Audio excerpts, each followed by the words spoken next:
Okay, we're live. We're back. Hi, everyone. And it's good to be back. Thank you for thanks for joining me again, Riley. You're welcome. We were going to go to the cemetery. What happened to that? Yeah, that's happening after these holidays, so I got Mimo with me. She goes back Monday, and when my new data kicks in, plus it's raining right now. My new data, you don't want to go out.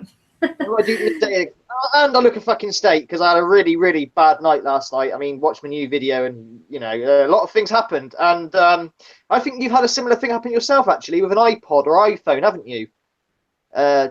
Spirit taking selfies or something. Or... Oh, yeah. I haven't watched your video yet. So you had something playing with your phone, did you? Yeah, I've had 3 bulbs blow on me in the space of 5 minutes of each other. Wow. The phone take a selfie. I call it a selfie because the profile is just like Charlie. I mean, it could be shadow cast. I'm not going crazy, but the phone opened up the camera app itself, then took the picture by itself while I'm awake, sitting there going, "What the fuck? Something's just hacked into my phone and took a picture." They do that. This attitude is really unwell. She's really in ill health at the moment. So I'm quite worried. I'm going to doctors. Like I said, she's like a magnet for it. When she's in a bad mood or whatever, that's when things happen. You know, it's not me, it's her. So you know, she's in ill health. She's sleeping. I'm awake, restless because we went to bed at 7 o'clock in the evening. You know, it's like kids' bedtime, not adult bedtime. You know, so I was like restless, just playing arcade games, and then just weird shit happened. It's in the video. It's a 12-minute video. It explains everything. I do look rough as a bed. I must admit, I've sort of been on and off, you know, here and there. So for those that wondered where I've been, I actually went in for a really big operation and woke up during the surgery. And it was awful. I kept saying, I said to them before I went in, because I had the block. I had 2 blocks, one in my back, and I also had one in my legs. And I said, I want to be completely knocked out. I don't know why. I just had this. I mean, I'm not normally scared of operations or anything, but this, I just knew I was going to be awake, and I didn't want to be awake in any way. And they said, no, you'll be knocked out. You'll wake up. Yeah, you wake up. You won't know what's happened. You know, nothing. Just stay there. This is some good ASMR. No? Ah! Well, I woke up to the sound of soaring, and the soaring. And I'm like, I don't want to hear this. I don't want to hear it. So it was awful. 3 times I woke up in the operation, and you know, he had the nerve to say, well, do you want to hear some music? And he put his iPhone next to me. I said, I want to be completely knocked out. And then they said, she's not letting us bend her leg. And so obviously I still had some control in my limbs. And so that has been absolutely a nightmare. I still have nightmares because of it. So it wasn't a good. Do you ever seen, like, you know, you can have an operation where you're like, Doc, I'm awake. We can't put any more anesthetic on you because we're on a budget, so I'm going to put the soothing music next to you, and you will like while I get the soil out and bend your legs, please. Thank you. Here they go. Yeah, well, so I've got nasty scars up my legs, and they're really, really sore. So you have to forgive me. Tonight I am the High Priestess. On painkillers. So I'm really living up to my name. Jokes aside, I don't take drugs normally, as everyone knows. I don't even smoke. So no, thank you for reminding me of my terrible, terrible habit. I'm going to get a cigarette. Thank you. So we're going to send a few shout outs to Johnny is the first one. Yep, Albert. Oh, we've got some new ones. Johnny Liz Hall, Johnny Kiblutz. He's a character from Grand Theft Auto, but honestly, he is. I play him as him a little bit, but he's a good man. He's all right. He's been subbed and stuff, and crossed paths a few times. Nice to join us then. Hopefully, our little troll has disappeared.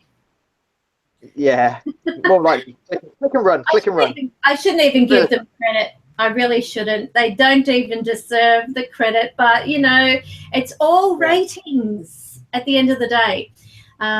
Johnny, he says stop smoking, it's bad for your habit. I'm sorry, my friend. You ride motorbikes and do drug deals and shoot people for a living. How is smoking bad for my health when you do that? I'm sorry. Bit hypocritical. My God, this man is. Like I said, he's a character in Grand Theft Auto. He's a loony. Fucking hell. He's giving health advice. Wow. And then we've got poor Liz, who says that she's torn her rotor cuff and on painkillers also. It's a roto cuff. What is a rotor? I'm thinking of a rotary engine.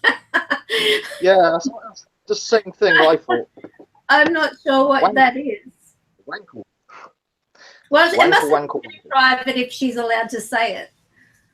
Rotator cuff and on. I don't know what that is. I know most love characters. Yeah, you are, Johnny. Rotator cuff. Shoulder. Shoulders is out. My aunt actually had a fall going up these spirals, going up or coming down these spiral staircases in Tasmania. And when she fell, the shoulder broke away from the ball, like the and she also like broke it in 3 places down her arm. And oh my God, you know, just to so if that is the kind of pain, oh my God, she's in excruciating pain. And unfortunately, it was her fault. So she missed her step or her footing, and it went snap. So she can't even get any compensation. I've never done anything like that. Mrs. Magnitude has broken her ankle in 2 places, and she said it is the most painfulest thing. You want them to cut your leg off. Seriously, you know, the painkillers don't even touch her sides. She was on a trampoline, 2 bouncing together. She wanted to stop the other guy, or her brother bounced, and ankle 2 places. Don't know if it's the worst breakage to have, but she says she'll never. And she gets twinges now. Like, I don't know, if she walks a bit funny, she'll get like a weird twinge. If you talk about it, she's like, she goes through her, you know. I think I'd be the same. So you'll have to forgive me if I fall asleep during the live stream, then you'll know why. We both might, because I had no sleep last night. I mean, look at the fucking that'll be interesting. And just while I can, if I can take a second. Oh, do you want to see the pillow I've got under my leg? My daughter gave me this. Oh, Bugs Bunny. It's some type of rabbit pillow that, you fold it in half or something like that, and it. I guess I've got that under my leg to give me support. So just a little quick update. In October, on the 13th, on the Friday, the 13th, hopefully I'll be well by then. Fingers crossed. I've already got it booked. I'm staying at a haunted hotel. It's one of the most haunted, the 1 out of 10 most haunted hotels in the world. It is here in Sydney, not far from me, about probably 10, 15 minutes away. And it's got some beautiful harbour views, of course, so that's one plus. Great. Not that I get enough views of it already. But this is said to be haunted. The actual room I'm staying in is the room that is haunted, or claimed to be haunted, of a person who was murdered in that room. He appears only to women and stands at the foot of the bed, apparently watching them as they sleep. So I actually am taking my young one, who said that she would like to join me. Bring a young girl as well. So yes, we'll be going there and having I thought I would actually do our live stream from there because I get free Wi-Fi. Yeah, let's leech. Leeching's good. I approve of leeching. I thought depending if I am, you know, because I'm a bit of a snorer, I might have to get those things that go on your nose to stop you from snoring, those nose clamps, or just block it out completely. Do you know what? I'm going to do a live stream while I sleep. Yeah, well, yeah, try it, definitely. So that if anybody actually sees anything, it will be live streamed from the haunted room. So I know, I'm so excited. And mind you, it cost a small fortune. It's not cheap. But I just think, you know, I don't usually. Yeah, I don't get out. Sorry? That's the only drawback with these like places, like Bob in Jail. I mean, we were lucky with Bob in Jail because Jane like was quite pally with him. We got it for free, but any other person investigator goes there has to pay a small fortune to spend the night there, you know. But we got it for free on the premise, but it's going on TV, so you know, advertising, you know. So, and Jane's been there like hundreds of times, you know. So you know, so she got like dibs in, but it is fucking expensive, and they want to turn it into a hotel now. And I think they shouldn't do that, Bob and Jail. You know, it's like a 17th century jail. It's, you know, half of it you're not allowed in because it's too dangerous because it's not, you know, straight. If you like. Imagine the insurance. You know, they'd have to. They want a fucking hotel, and it's like, no, I mean, you're cashing in on it, but you'll ruin it, and I don't know, you know, I think they're just going to ruin it, and if they turn it into a hotel, it's getting greedy, isn't it? You know. Well, it helps with the maintenance, I guess. If they've got a section that they can section off 4 rooms and then keep the historics part, you know, that's probably where they're looking at funding it. You know, because just to keep these buildings erect, you know, they need not allowed in any way because it's in disarray. You're not, you know, they lop it off, and you're not allowed to even. You can see it, but you can't go over there, you know, in any way or form. You know, but it's quite small. Actually, it's not as big as I thought it was going to be. Well, because half it's knocked off. But I don't know what they're doing. If they're going to dismantle that and put a hotel on it, if they do build it, they need to build it next to it. You know, not what's the word? Take away the bit you're not allowed to go to and build it there, because I don't know, I just sort of feel it will ruin it, but I'm not, it's not my decision, is it? It's not my decision. Well, it could very well be, but I'm really looking forward to this night. I actually there's a caves here in Sydney that I've been to, and oh my God, the communication is like bang, bang, bang from every direction. And if anyone's watching who lives in Sydney, it's Jenolan Caves, believe it or not. And there's what's the name of it? The Oriental Cave, I think it's called. When you go in there, it's just magic. All the stalagmites and stalactites, you know, of the limestone, beautiful natural formations with the light behind it. It is incredible the amount of souls that are in there. It's so damn cold in there that even on a summer's day, the hottest day, you'd have to rug up with at least 3 layers. That's like the hot and cold caves in Box. I'm near Box Caves, and they're just caves that go on for miles. But there's a place called the Hot and Cold Caves. No matter how hot it is, there's a point where you get to a point where one side is freezing, so you've got your arm on this side, it's freezing cold, and you put your arm on this side, and it's, well, you know, summer temperature. You know, the hot, it's really, really strange. There's that line, it's literally a line, you know. Now, I've never done spirit communication there. I don't think anyone actually is even bothered, because they use it for mountain biking, like mountain biking UK, because there's lots of tracks. I used to do mountain biking, I used to go down the Death Bowl and, you know, be fucking crazy and kill yourself. Good fun, if you want to try that. As you do. You know, just throw yourself off on a bike, yelling woo. But yeah, the point is, I think once I get on the road and all the rest of it, I'll go there and see if spirit communication exists there, because well, it's caves and they're pitch black and it's pretty fucking scary. But no, I'm not going to go too far in, get myself fucking stuck and kill myself like a certain person. There's a part in there you can actually crawl through the caves. I personally wouldn't, because I know I would get stuck. No, I just know.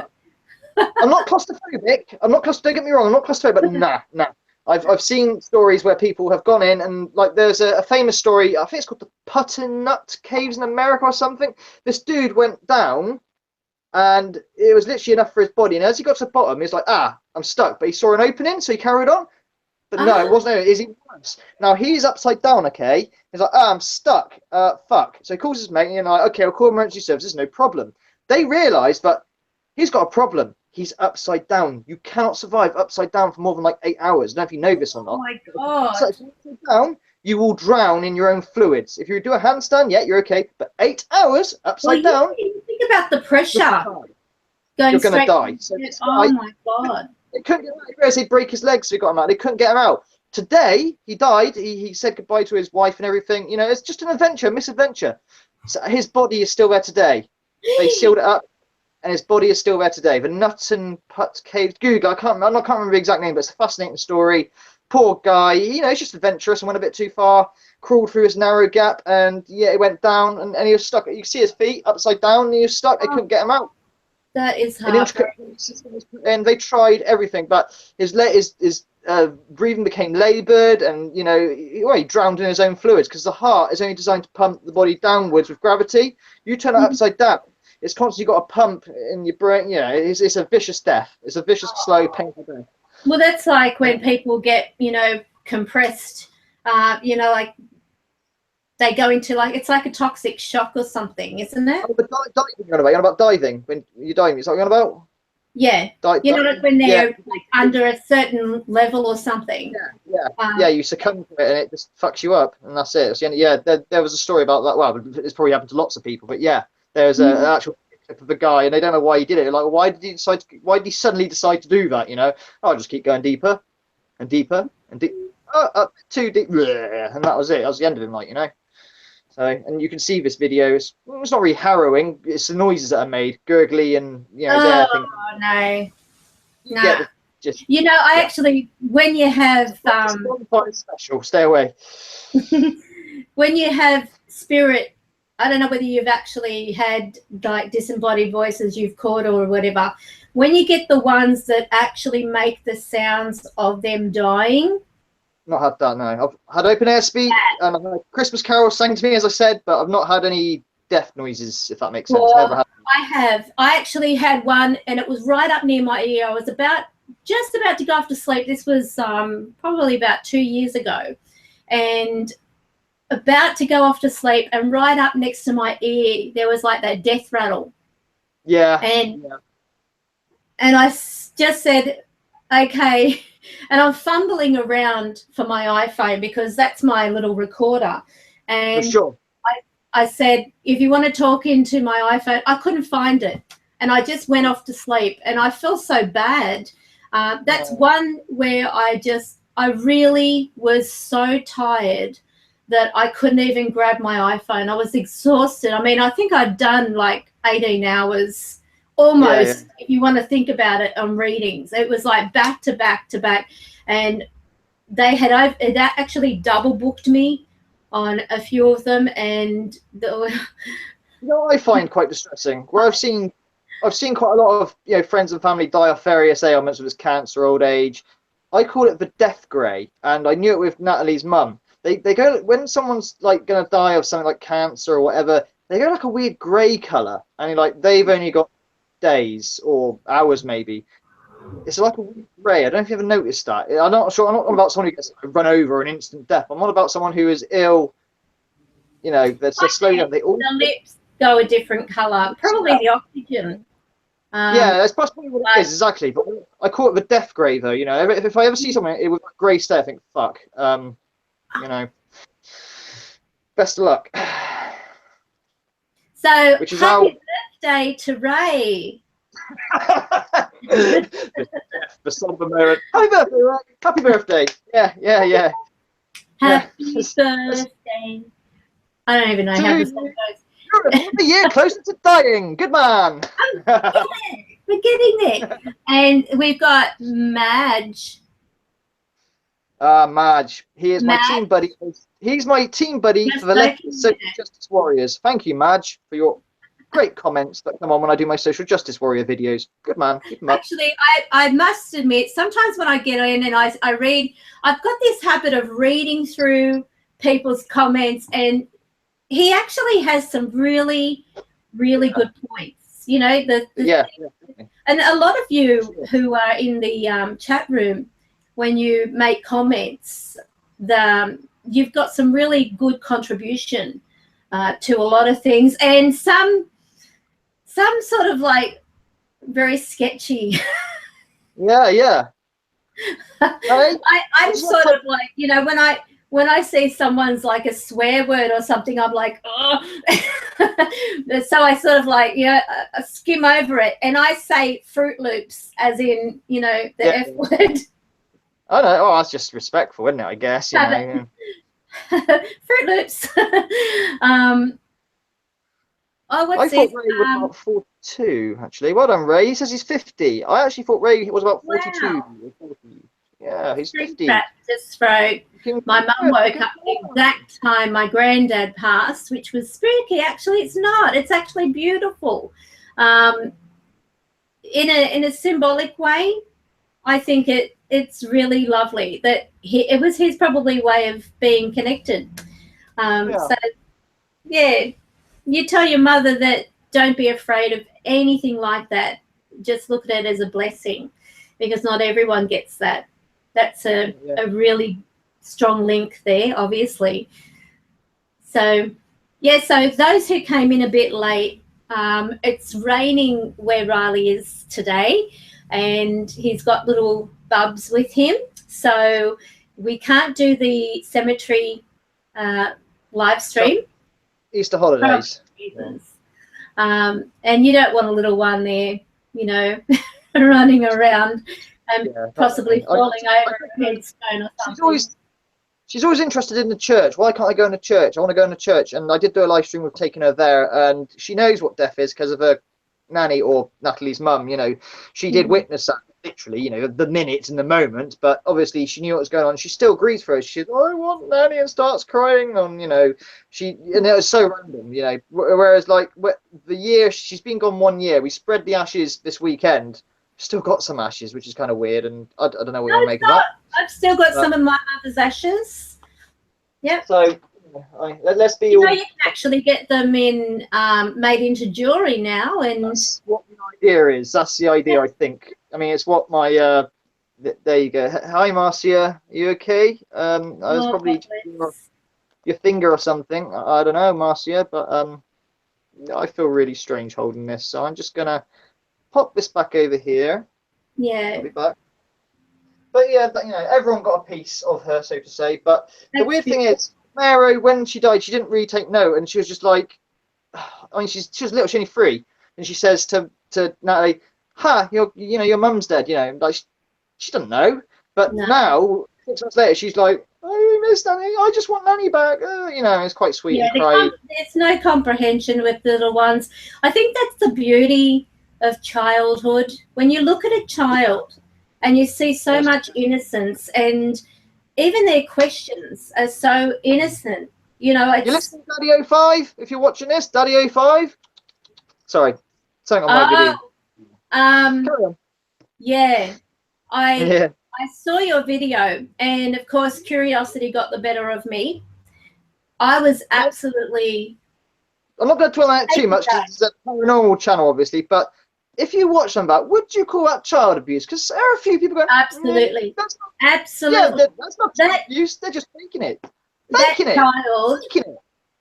child, Cody, obviously is the emotional sink where he's dumping everything.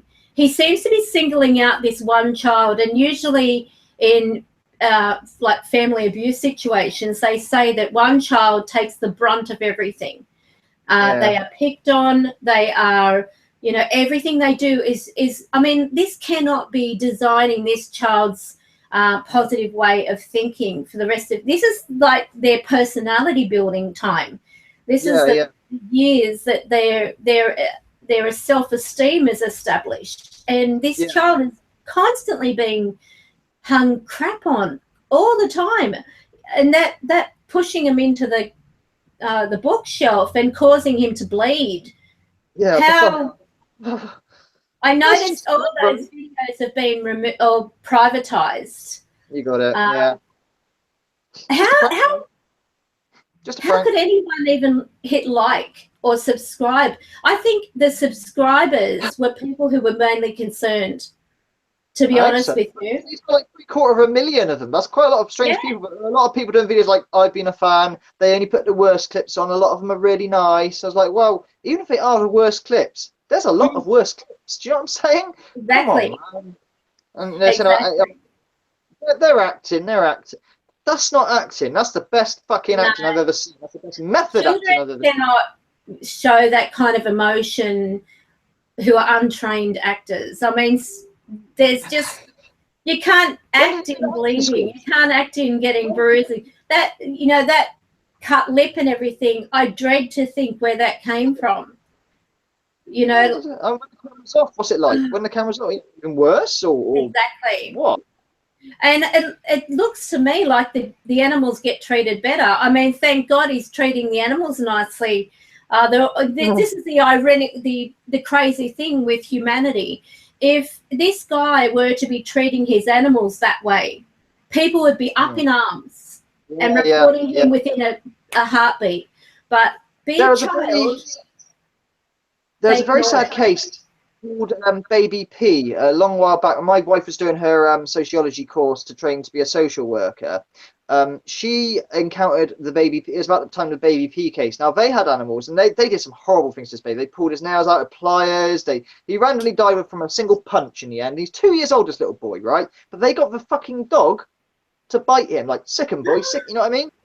Yeah, it's just Google Baby P, and it is heartbreaking. That's in this country, and yeah, it's one of the heartbreaking I've ever heard of. Seriously, stop calling me. Sorry, so I had an Indian scammer guy call me. He keeps calling me over and over. And just bye. So yeah, Google Baby P. It's up it's about 10 years ago now, maybe thereabouts. But yeah, it is the most tragic case and the most abuse he suffered. And I mean, the social workers came in, they saw him, they smeared chocolate all over his face, right?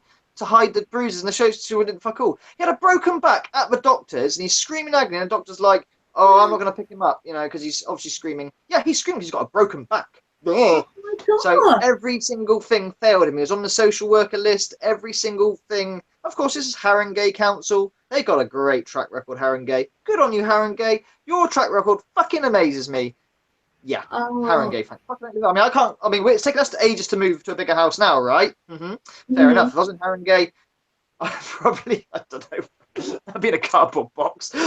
But yeah, so just search Baby P. It'll bring you to fucking tears. Be warned. But they are in jail. No. This is what fucks me off. The woman is getting out of a new identity, or is already out of a new identity. They spent millions on her giving her a new identity, because if anyone notices it, they'll probably kill her if anyone notices her. Yeah, she's done her time. Yeah, and she wants more kids. That is the interesting thing. This is where I believe people should be castrated, both men and women. Yeah, Google it and just uses a child or causes any harm to a child, they should not be allowed to have any more children. Sorry, we'll probably get a lot of stuff. Hang on, Karen. Once I've had a phone call, your volume has gone down. Let me put headphones in and take them out. Remember that stupid bug? Even new phone does this. Okay?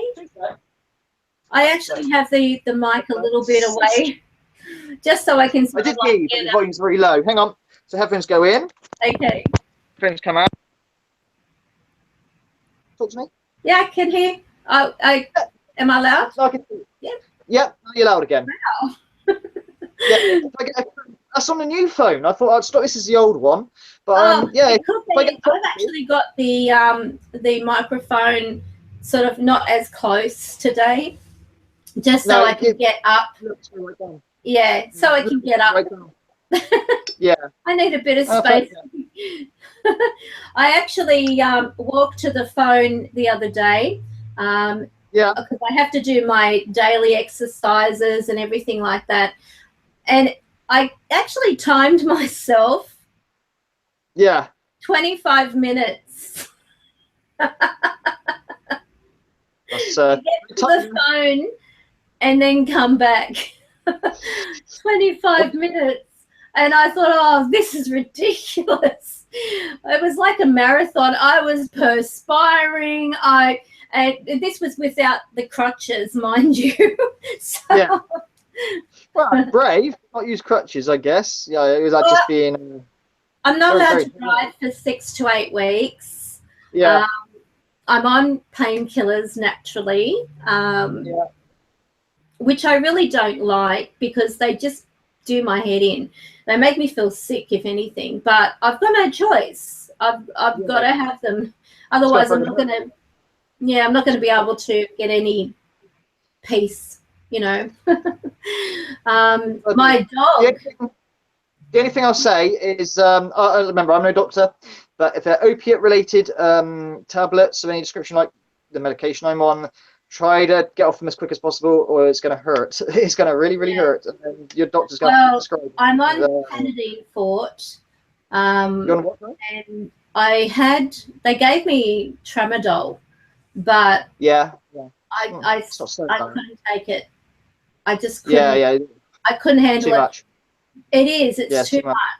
Too much for your system. I mean, it's a Band-Aid solution, the way I look at it. You're treating one thing, like numbing the pain, but what damage is it doing to the rest of your body? I'm a herbal kind of person, you know. I'd rather have tolerances, isn't it? Tolerances. I mean, my medication will kill someone flat out if they take it. Yeah, it keeps me totally stable. Oh, you know what they said in hospital? I nearly died. They said to me that they would put me on methadone, and I said, "Isn't that for people who are coming off?" You know, and they said it's a pain relief. It's a pain, and I said, it can be used for that. For me. Yeah, it's the strongest one going. Steer clear. Steer clear. Trust me. Steer clear. I didn't. I said, no, thank you. I will, I'll manage. I can imagine a junkie jumping off the roof going, my leg. Can you give me some methadone? Yeah, sure, buddy. No. Oh, well, and then they wanted to put me on some type of experimental thing. And I looked at all the side effects. Hang on, I'll try and... Yeah, go on, go for it. Why not? I'll tell you what the side effects are. Hang on. Liz Hall, your tablets ain't working because of tolerance, sadly. The more painkillers you take, whatever the other tolerance builds up. If you come off painkillers for a certain amount of time, then take them again, then it'll work again, kind of thing. Hence the trap. Meh. Yeah. Pain sucks, man. I mean, at the moment I'm okay. I'm fine. Now, weirdly enough, I used to have a very dull ache in my back constantly since the age of probably 14 Now listen to these side effects. Go on. Oh shit! This is the experimental stuff. This is the experiment they wanted to put me on.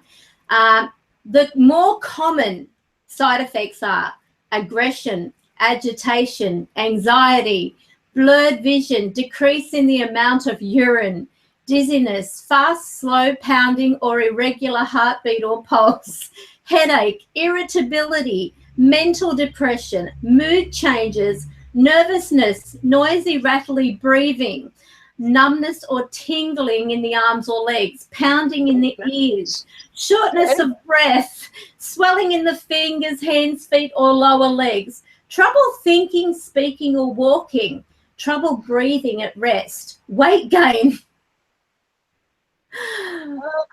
That sounds like you're taking a hormone. Is that a hormone? That's not a painkiller. That's a hormone, isn't it? Fucking hell. They wanted me to try. It's called dexamethasone. Death? Sorry, no. I'm being stupid now. DEXAMES. That might be the methasone. Methasone? Would that be like a methadone? Dexamethasone. The problem is with drugs, they have brand names, and the real name, like methadone's a brand name, Perceptome is the real name. You know, I don't know. I mean, I don't forget when I was in the chemist one day, there was an old guy who was arguing about his tablets. He had to change his tablets. Now, these tablets are exactly the same. The only difference is they're done by a different brand. So instead of them being round, they are now square. He was like, no, can't have these. No, sir, they're exactly the same. They're just called a different name, different label. No, you don't understand. No. You've been swapped over because the supplier has gone down, and I had to wait in the queue for like half hour. Oh, God, just shoot me, please. That's the problem with these things. So what name you give me here is, it could be a brand name. Usually the complicated names are the real name of the drug in question, if you like. Oh, but well, still, how much I know. Scary. Did they try it on?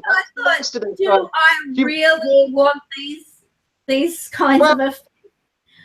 Well, I know. I'll try it, but you're going to pay me. You're going to pay me, and I'll be the guinea pig, and you're going to pay me lots of money, lots of compensation. That's what you're going to do. Shit. Yeah, so all those are the common side effects. I'd hate. Madge Matter's got it, I think. Dexamethasone is a corticosteroid. It's a steroid. Oh, it wasn't far. It's a steroid. Wow. See, I told you it's comments. Oh my god, the actual side effects. Google it. I can do without. Yeah, there's a lot of side effects, and steroids. Like I say, the human body is like it's also tolerance. You're a herbal kind of lass, so yeah. I mean, a paracetamol is going to kick you 10 times harder than someone like me. If I take a paracetamol, it's not going to touch the sides if I have a headache. In fact, when I get headaches, nothing works. I have to suffer with it. I can't drink more. If I take one Panadine Fort, I'm like, whoa. Yeah. I mean, obviously, certain drugs, that thing you just described, the steroid, I've never had steroids in my life, so that would do the same thing as it would to you. It would knock me to the side.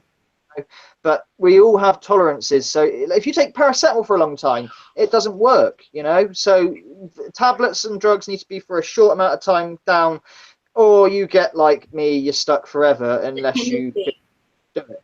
Yeah, you know, one day I'll do it. Never is never, but I can't do it with suicidal ideation that comes into us. One of the mad withdrawal effects, and it really burdens heavy with me. Suicidal ideation when I've got a little one downstairs, I can't take that risk. Fair play for Ruben Demons, you know, but he has no kids. If he did, fuck up. Whispers from Heaven. It's a lovely name. Yes, yeah, she's new on to Truth Seekers actually. She's scribed, and she does tarot cards, things like that. You know. Okay. So yeah, her scooter has blown up on her or something, I think, or something like that. So she's can't go out anywhere at the moment, bless her. But you know, I could start Indiegogo or something. You know, there are lots of nice people like Jane need a scooter because she's in ill health, and you'd be surprised. Well, look at all the fucking stuff I've had given to me. I've never asked for it, but well, sending blessings to you for a fast success on getting a scooter. Oh my goodness! Yeah. That's what Natalie's mum was on. She was on that morphine. You know, it's a shorter version of methadone. Methadone is slow and progressive. Morphine is very quick, and you know, and diamorphine is heroin. If you ever come across diamorphine in hospital, they are giving you liquid heroin. Literally, that is what they are giving you. So. That's probably why I have so much pain, because I'm not taking all these things that they're suggesting. So it's a really long, arduous type of recovery process. But it's so funny, even like getting into the shower. I've got one of those showers that comes from the ceiling kind of thing over the bathtub. Why I decided on that, I don't know. Yeah. But don't ever get them. They're a pain in the bum. But anyway, I have to basically do a plank of my leg to get into the the tub. Just to have this shower. Oh my god. Oh. What do you do? What's this? It's temporary, at least. It's temporary with you, at least. It's not a forever thing, is it? You know. I hope not. I really hope not. What's this? Oh. So try Indiegogo. Oh, that came out wrong. Stupid. Or try Indiegogo is what I was trying to say. Not Kickstart. Indiegogo. Go there and state your case, and you might get a new scooter from somebody. Maybe, you know. Yeah. Join Riley in a smoke. Yeah. Join me in a cigarette. You crazy man, murderer. You know, I used to smoke. I used to smoke cigarette after cigarette after cigarette. Hang on.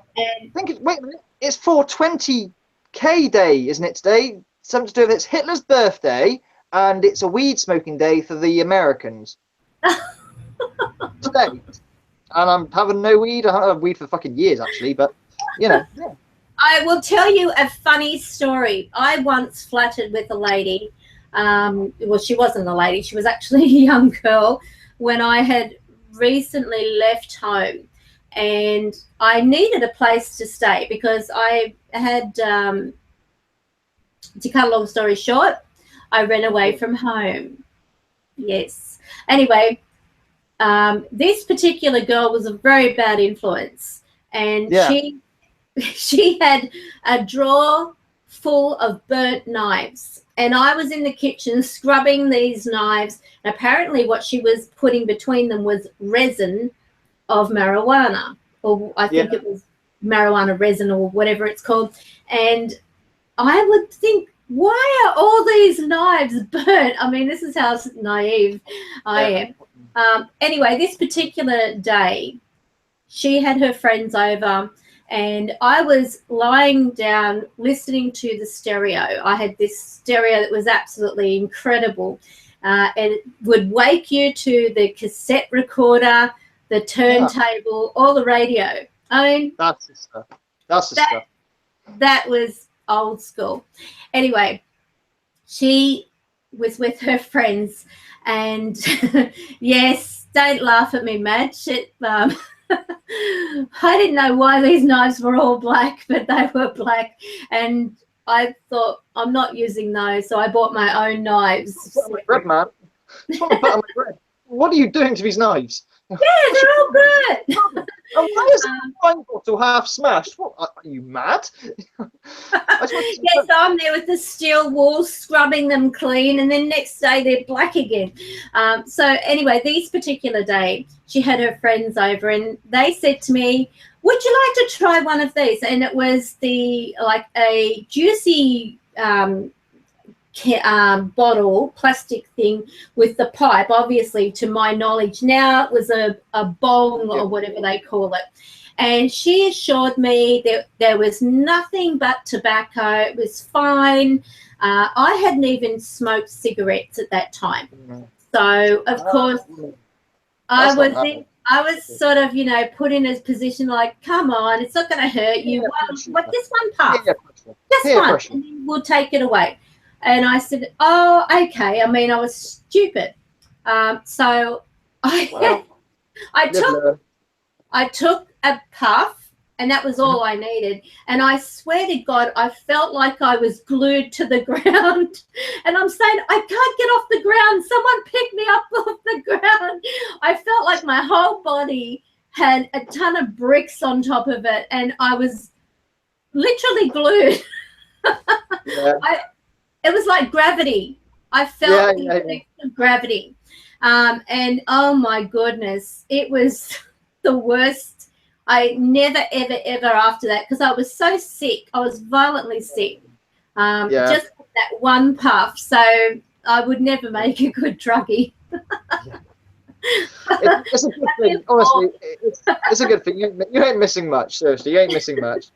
No, well, I just thought, how is it that they're sitting upright and I'm stuck to the ground? Maybe because I was actually lying down on the tolerance. side. They wouldn't have started off like that, tolerance. They started smoking in a little fag, and then the little fag isn't really doing anything, so we make 2 fags, and then that's not doing anything, so we'll make a proper joint. That's not doing anything, let's do a shotty, and then a bomb, and then we get some knives on. It is tolerance. And they've given you the level 3 hit. Yeah.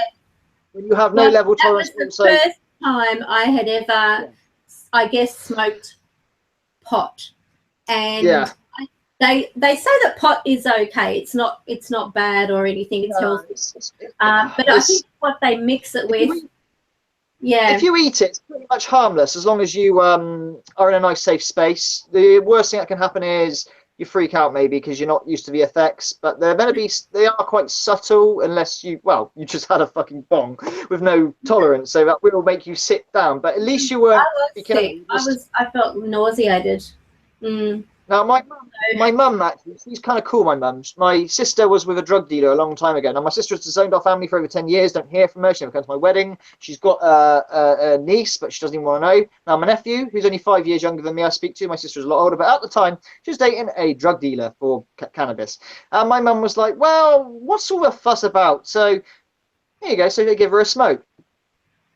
I don't get it. Nothing's happening. Okay, so they give her another smoke. I don't get it. So she does a bong.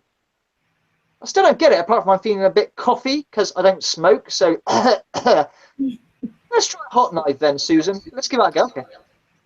No, it tasted fucking horrible, but cheers, I don't understand what you kids get us. So she goes outside to go home. Then the fresh air hit her. Oh. Well, I had fresh air coming through the window because I have to have windows open. But oh my God, that was Yeah, awful. she said never again. Never again. She was very sick and ill. But she said if I had just had the joint and waited 20 minutes, half hour, and then went outside, maybe I probably quite enjoyed the experience. I don't know, but I'm never going to try again. Never try it again. They put her off for life, But yeah, Mum, you're fucking hip. Yeah, she's still cool for a 72-year-old lady. She is pretty hip. She's a 2-time beater of cancer, a 3-time beater of a stroke. So good genes. I mean, that's why I probably don't cough and I can still sprint up the road. And my dad's a featherweight ex-boxer champion thingy, vegetarian health nut who still plays badminton for Wiltshire. I got good genes in me. Why the hell did I start smoking? That was not in my family tradition. Sister, weird. Well, and my sister comes from I began smoking about 2 or 3 years later, and I started off on the menthols because they actually tasted nice.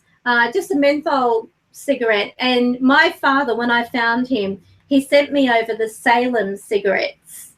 And I remember sitting at a bus stop and waiting to get the bus, and this man walked up and he said, "Oh, I haven't seen those in years." Yeah. And I said, "Really?" And I didn't know, but apparently they were quite popular in the time of the war. And this was an ex-serviceman type of thing. But the menthol was my favorite. They say it's a beginner's cigarette, but I like them. I like the menthol. But I got to a bad habit where I was just smoking cigarette upon cigarette upon cigarette. And I felt absolutely sick. And it was the day I was going through doing a whole spring clean and wiping the mirrors and not so much the mirrors, but I decided to wipe the picture frames. And my goodness, the brown tar. Yeah, definitely, yeah. On the picture frames. It's one thing I've been criticised for is the fact that I smoke. You see, like my daughter's here now, I'm smoking a cigarette. It's one criticism that is a fair criticism of my parenting. You're a very good dad, but you do smoke for your daughter. Oh, fuck it, let's open this window if it helps. So my toxins, it's not fair really, maybe, so that's one thing I could improve on. Look at her trying to stage hog already. And our roof is not very nice, but we've given up because of, you've seen the damp in our house. We've cleaned it off. When the landlord came over, they just painted over it. Hey, that's done. Started coming back, didn't it? You can't, and the thing is, right, people say, why don't you clean it off? I'll tell you why I don't clean it off now, because I learned this the hard way. If I try and scrape it, what happens is spores come out and it gets in the air. No. And that can really damage you. I'll tell you what is a terrific cure for that type of mold. If instead of using bleach, because bleach entices it, it actually makes it come back. Yeah, bleach is what we used, yeah. Have you tried using, what's it called? Vinegar? Don't say vinegar. No. Well, you can use vinegar. Painkillers.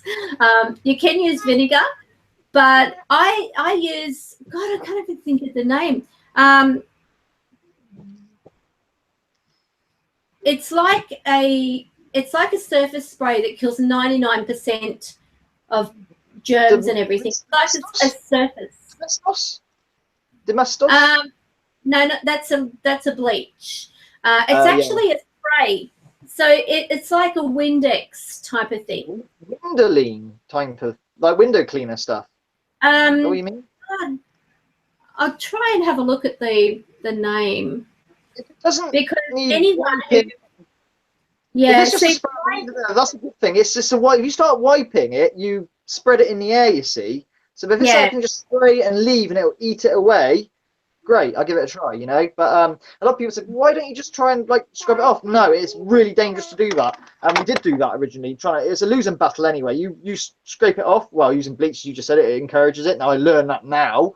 It comes back twice as bad the next day. It's like, what the fuck? When the landlord come down, they're like, right, we've done it. All I did was paint over it, and it come back in like weeks, which is just pointless. So they said to us, right, your next step is you need to move everything out of your house in the garden, and we'll go in and we'll do what we've got to do for the building, because there's cracks down the side of the foundations. This house is shagged. It's a 1980s house, botched. Oh yeah, I'll just move everything outside on the grass. My hi-fi Bang & Olufsen stereo, my TV. Everything on the grass, so you got free reign to work. And if it rains, and where do we live for the 4 days or whatever? No, man. So that is why. Okay, you're gonna need a new house. When you go and take all your stuff, we will repair so the new people can. I bet they don't do it. I bet they cheapskate and just okay. wipe out. It's a disinfectant spray.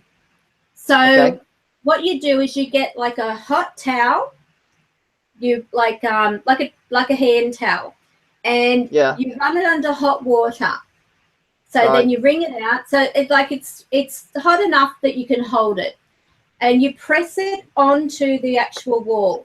So you don't wipe it. You just press it on, so that way you're drawing out into the actual towel itself the stuff. So you're not when you're wiping it. That's when you're distributing the pores. I got you. That's what it's called, Glen 20. You use Glen 20. So with the Glen 20, then you spray it liberally, and then you wipe it with another, like a tea towel.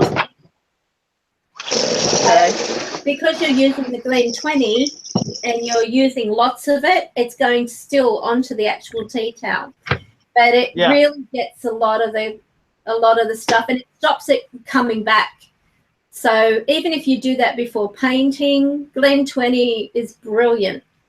For Glen 20. I never actually. I don't know if it's like an Australian brand. Yeah, can you Google It probably is, but you might be able to get something equivalent. So if you have a look at a disinfectant spray. Disinfectant. Disinfectant spray. Oh, what's it called? No, what's it called? Dettol. Dettol. That's the one. Dettol. Yeah.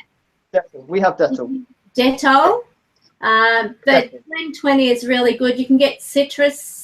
You can actually get like a original scent type of thing. You can get ones that are like a woody kind of, like sandalwood smell. We've got some sage incense sticks sent by Jackie Morris. So I've made use of that abandoned flower pot from the cemetery. That now houses 20 sage incense sticks for baddie spirits, so to say. So there's a nice with doing the incense. If you're if you've got, like, if you're doing it in a room where there is the mold, it's going to actually increase it. Okay, don't do that then. And it's going to make it darker. It's going to make the walls darker. Okay, right. Don't do that then. I've only used one so far, but even though they're not lit, you can still smell them as like an essence. I've got also some a bottle I'm gonna smudge the spirit boxes with. Well, I encourage baddie things come through because it brings the best evidence. If it gets too much, maybe I don't know. I mean, but how much of this stuff is real works? But keep in mind, even when you're doing a smudging, you've got to incorporate a prayer with it. You can't just do a smudge. It's sort of like, blowing a cigarette in someone's face. If they're going to intend on staying, they're not going to go just on account of that. You've got to incorporate your face. What is it? They don't like the smell of it or something, or it fucking breaks up their soul, spirit, whatever. Why is it sage? Why is it not, I don't know, weed or cigarette?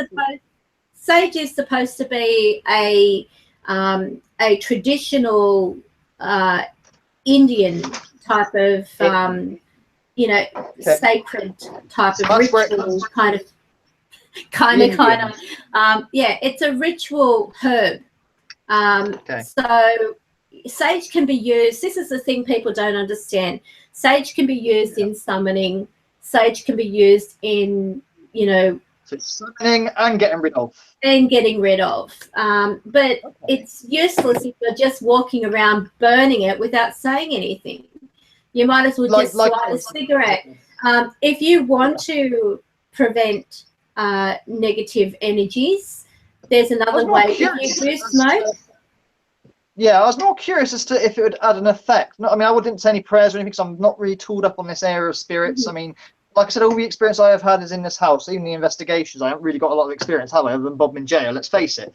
But, you know, I just wondered, you know, with it lit, would it, you know, I don't know. I was just experimenting, seeing if in the background something would change. It's like if a person is doing, like opening up their front door, anything's going to come in, you know. Sure.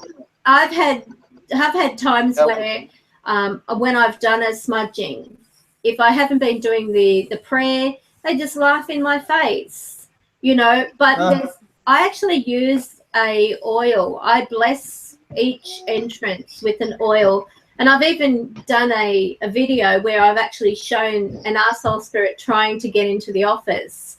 After I've done the blessing. I've seen that one actually, but yeah, go on. Yeah, I've gone around the actual seal of the door using the particular oil. It works, you know. You've got to use creative visualization as well when you're doing these things. So it really is important that you don't just, I mean, if you're going to invest in a sage stick or any other type of incense that's to do with, even though it's not lit, it's a pungent smell, which is better than damp, I suppose. But I was just curious about the effects of, you know. Did you hear that? I hope you don't light all those at once. No, one at a time. But you just had rewind the film a minute with someone could. I just had an E.V.P. asshole. I think I got an E.V.P. of asshole then. Someone just make a note of the time. Asshole. So make a note of the time, and people go back after this is done. You know, 20 seconds, 30 seconds. So it's approximately 1 hour into the show. Yeah, check that. I think that was an EVP. It might not have been, but it sounded. You know what EVPs are like, that underwatery. But it's quite clear. Asshole. Thank you. Wow. And this is the other thing I've got. Maybe the word I'm going to use this. This is the other thing I've got. Banishing. Unwanted. I can't even read that word. Discourage. Well done. The unwanted. Discouraging the unwanted, of course. Magical, spelled with a K, as that's proper stuff. It's about a K, right? Oil. With some lovely emojis at the bottom, I guess you could call them. And I've not opened it yet, but I was told to put this on various spirit boxes, but I don't want it to mess up my good evidence I get when they swear and stuff, because I'm an idiot like that, you know. I still bemused. Probably an idea to put it on yourself. Myself, okay. You know, I mean, the spirit box, if you're wanting things to communicate through it, you're last thing you want something to attach itself to you. Yes, I'd rather not have that. I want the action without the risk. Yeah, so I probably put it across the, you know, all windows and the entrance and exit of your home, any doorways. But there is actually something that everybody can do in their home, and that's the Sator spell. Did you say Sator? Sator, sorry. Yeah, so I'll write it out.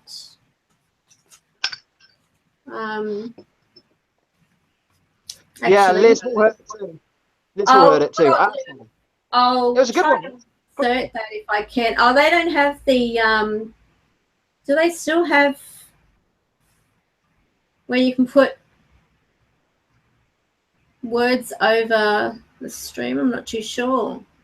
What, subtitles, like live subtitles? Yeah, I don't think so. I think they took it away. They wanted to take it away. We're on about to take it away. I don't know why you do that. Let's, you know, downgrade our platform. Well, on YouTube, you're doing a lot of good decisions lately. You know, child abuse for revenue and shutting down skeptic channels for social justice warriors, taking all the adverts away. And and the hypocritical. Hey, I'm not having my adverts with a hateful person. I mean, no. All right, that's fine, McDonald's. But you'll certainly sponsor Lady Gaga because she's not controversial at all, right? Oh, it's funny. And he's not even angry. Not... And you should see him when he's angry. All right. All right. Sorry, you should see my latest video. I look like this because of last night. Yeah, watch my latest video. Kind of interesting. Kind of interesting. And check my G Plus. So I got a link. I learned how to do links in my descriptions. Woo, aren't I techie savvy? So yeah, check it out. Hang on, I'll try and write this out. The next person that comments on my medication / drugs effects on seeing spirits and all the rest of it, it says, let's do my iDubbbz impression again. But Order, you're on a medication, so you're going to see things. Do your research. There is no hallucinogenic properties to my medication. I'm not going to hear things or see things, so please do your research before you give me a retarded comment. Horton, here's a Who sock profile person. Never heard of them. No, they just appeared a few times on people's streams. Just they weren't really rude or nasty or anything. Just retarded, kind of like, oh, you're not being really truthful because your medication makes you see things and hear things. No, it doesn't. Who told you that? Yeah, because I see people who take opiates. They see all sorts of crazy things, man. I think they're mistaken for LSD. And again, some people proclaim, I can't remember what bloody drug it is now. They all see the same thing. It takes us to a different dimension. What the bloody hell is it called? Does anyone know? Johnny or Madge? Yeah, I know Madge. Madge might know what it's called. DMT, that's it. Or something like that. It's a drug. It's a hallucinogen, but every person goes to the same place. It takes you to a dimension of spiritual world. Like stage 1 is the 10th level. I'm not it's exactly the same spiritual awakening, and it opens up the third eye. Very dangerous if you ask me, but people will try these things. DMT, yeah. But it's interesting that everybody got the same thing. There was no one had a different experience. Every person got the same thing. This different dimension, this different entity. It wasn't scary or frightening. It was enlightening, apparently. When was this? It's called DMT. DMT. I don't know what it stands for. I don't know much about it. My mate who did... Do you remember my mate Dark Mark, who has found a new way of using a ghost box by using a turntable, ungrounded? Yeah, he has had DMT, which is why he's so scared of spirit contacts, because he's like seen it, and it's too much. He has done DMT in his younger years. So yeah, I mean, we're still in contact. Once I get mobile, I can go to his house. We can do it again, and he can show me what he did. But so I haven't forgotten about that. I am in contact. We do speak to each other. We text each other, say once a month, I would say. So Dark Mark is still about. Squat Project is his YouTube channel. He's not for spirit contact, but he has got like one video on there, which is also on my channel too.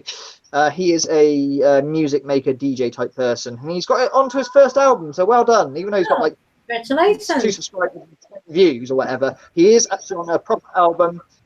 Not my thing really. Very heavy acid techno, industrial strength. Yeah, too heavy for me, but yeah, he's made it himself. So well done, Dark Mark. Yeah. All right, so the Sator spell is Sator, E.V.P. Yep, Sator, S-A-T-A-O-R, sorry. E.V.P. A-R-E-P-O. Tenet.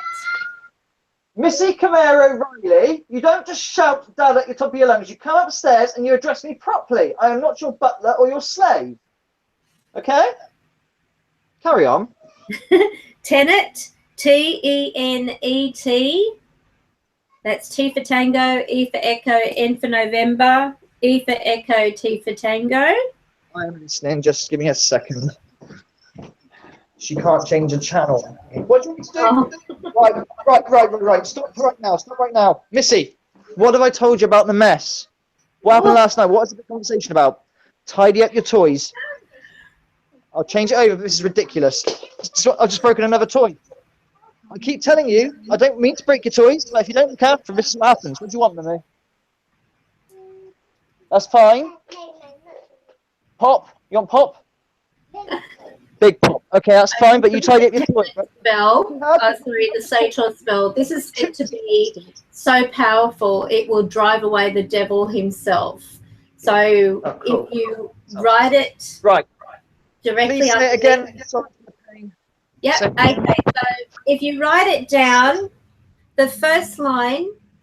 So you write each letter beneath the letters. I'm not sure how my camera is going to turn out, whether it's back to front or what. This is it. Okay. So come on, you've got Sator, Sator, Arepo, Tenet, Opera, Rotus. Can you see it? Sator, Arepo, Tenet, Opera, Rotus. So it's actually each word. Sator, Arepo, Tenet, Opera, Rotus. I had to remember how it actually turned out. This thing is always knocked over randomly, okay? I don't know why, so I'm going to write it on here. Say it again. Sator. Yes, the pen's working on it. S-A. It's coming out back to front on the screen. It must be the camera. S-A. Okay. Sator, which is S-A-T-O-R. Yep, got it. Next. Arepo, A-R-E-P for Paul. Yep. O for Oscar. Tenet. Yep, got it. T. Yep. T for Tango, E for Echo, N for November. Yep. E for Echo, T for Tango. Tenet. Tenet. T for Tango. Got it. E Next for one. Echo. Yep. The next one is Opera. O-P-E-R-A. Opera in effects. Yeah. Okay. Is that it? Rotus. R-O-T. Yeah. A-S. U-S. A-S. No, Rotus. A for Apple. S for Snake. Now, you put each letter beneath each other and you put it on a small parchment of paper or a bit of cardboard and you put it, that's it. Hold it up. Talk. Sator, Arepa, Tenet, Opera, Rotus. I have to roll my R's, aren't I? You put that up at the highest point in the home. And that is said to be so powerful, it'll drive away the devil himself. Oh, eat some of that. Oh, mofo. So, yeah, it's very, very potent. And it's also effective as... Sorry? Is that Latin? I have no idea. I think it's a bit of Norse by memory. Hello? Chris is here. Norse. You said arsehole, Chris? Yes, Chris. You're going to say hello? You're going to talk into the mic? Oh, keep getting an itchy nose. Oh, my God. Riley? Yeah? I'm here. Chris said to me, just said, I don't know whether it came through. I didn't hear anything.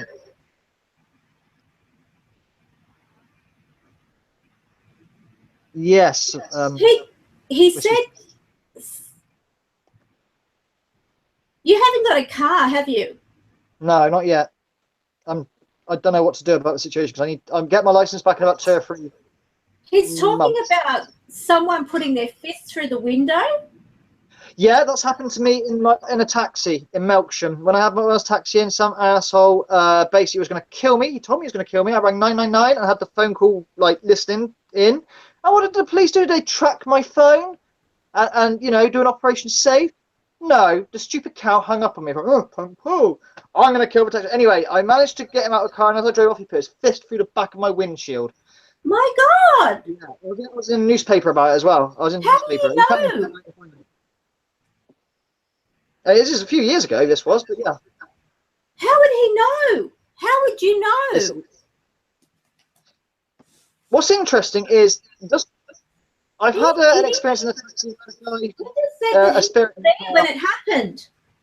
This is just a bit freaky. Does he wear a khaki baseball cap? or represent himself as a khaki baseball cap? That sounds really bizarre, and I'll explain in a minute. A what? Has he ever represented himself with a khaki baseball cap, as the lady described it? A khaki baseball cap. I'll tell you a story in a second regarding the taxi. About No. 2 nights. Okay. No. Well, But he does wear a hoodie. Hoodie. Okay. Right. Basically, yes, I'll come to you, whispers from heaven, in a second. Hang on. Right. So it goes like this. I used to work at the railway station. Good fares there, but you have to pay a license fee. Now, the rule is, as a taxi driver, the front of the queue, the person has to take your car. You can't take the one behind. Yeah, you with me? So I'm waiting. Train comes in. Lots of people come off. They all want taxis, but they're all ignoring me. I go to the cars behind. I'm behind. I'm like, hey, come on, cut me a break. I want to earn some money here. Come on. And they're ignoring me. Anyway, this last couple come out. And they're dithering about. And the man, he's a bit of an asshole, a bit like Daddy 05, says, well, go on then, get in then. She's like, I can't, it's taken. I'm fucking in. Get in, you stupid woman. And I'm like, I look around like, well, no, there's no one in here. She opens the door. She goes, that's funny, that, because I swear there's a man in the back of a khaki baseball cap. Now, I'd have written her off as mad, whatever, drunk, although she wasn't slurring at all. But every other person avoided my taxi and went to the taxi behind. And when they're the last two stragglers and I'm the only car there, they still were, want to get in. I've got a really weird feeling here. But I used to watch your videos, along with Mortis the Wizard, Huff, a few others at that point in time. Obviously, I wasn't on YouTube for a day. Because it was... This is good 4 years. How long have you been around here? All right. So 3 years Chris has been around. And I've been planning for 3 years this June. So that, I don't know. Because I had a year of Easies. I don't know. You said 2013. Yeah, 2013 it happened. I don't know what day, I can't remember. I think Easy's taxis. I've got a feeling Chris knew you before he knew me. It's a possibility. We had Charlie's activity was dying down pretty much then, so he wasn't a big part as such. I get why every time say, "Well, this has happened today." Well, the main thing was the reason why we might have had the whole. This is when her nephew, who is not a young chap, he's 35, I think he was, killed himself on the train tracks. Remember me telling you about the train tracks death? Mm-hmm. He killed himself on the train tracks. He walks across his train tracks every day. But he was so drunk, had his earphones in, it was very misty. He walked out on his girlfriend in a big argument, and a train hit him, a glancing blow to the side of the face. And that was the same train fucking track down the road that I worked on. So she phoned me up when I said, look, I can see Peter's head. It's the same height as he was. I think I told you about this. He's just looking at me from the bottom of the stairs upwards, and I'm a bit freaked because I've seen Charlie 2 or 3 times probably. He's very tall and proud, but I can see him, This is just a fucking head just floating, staring at me. I don't know what to do about it. I'm worried, He's your nephew. He's not going to hurt you. It must be a bit freaky and a bit strange. Yeah. But I cannot come out of work. I'm first in the rank. I'm about to get some money. And this is why I nearly headed for a divorce, because I just work 80 hours a week, fucking go, eat, drink, sleep, taxi. Like I said, I start from Saturday morning, 7 a.m., and I get home on Sunday morning, 7 a.m., 24-hour shifts.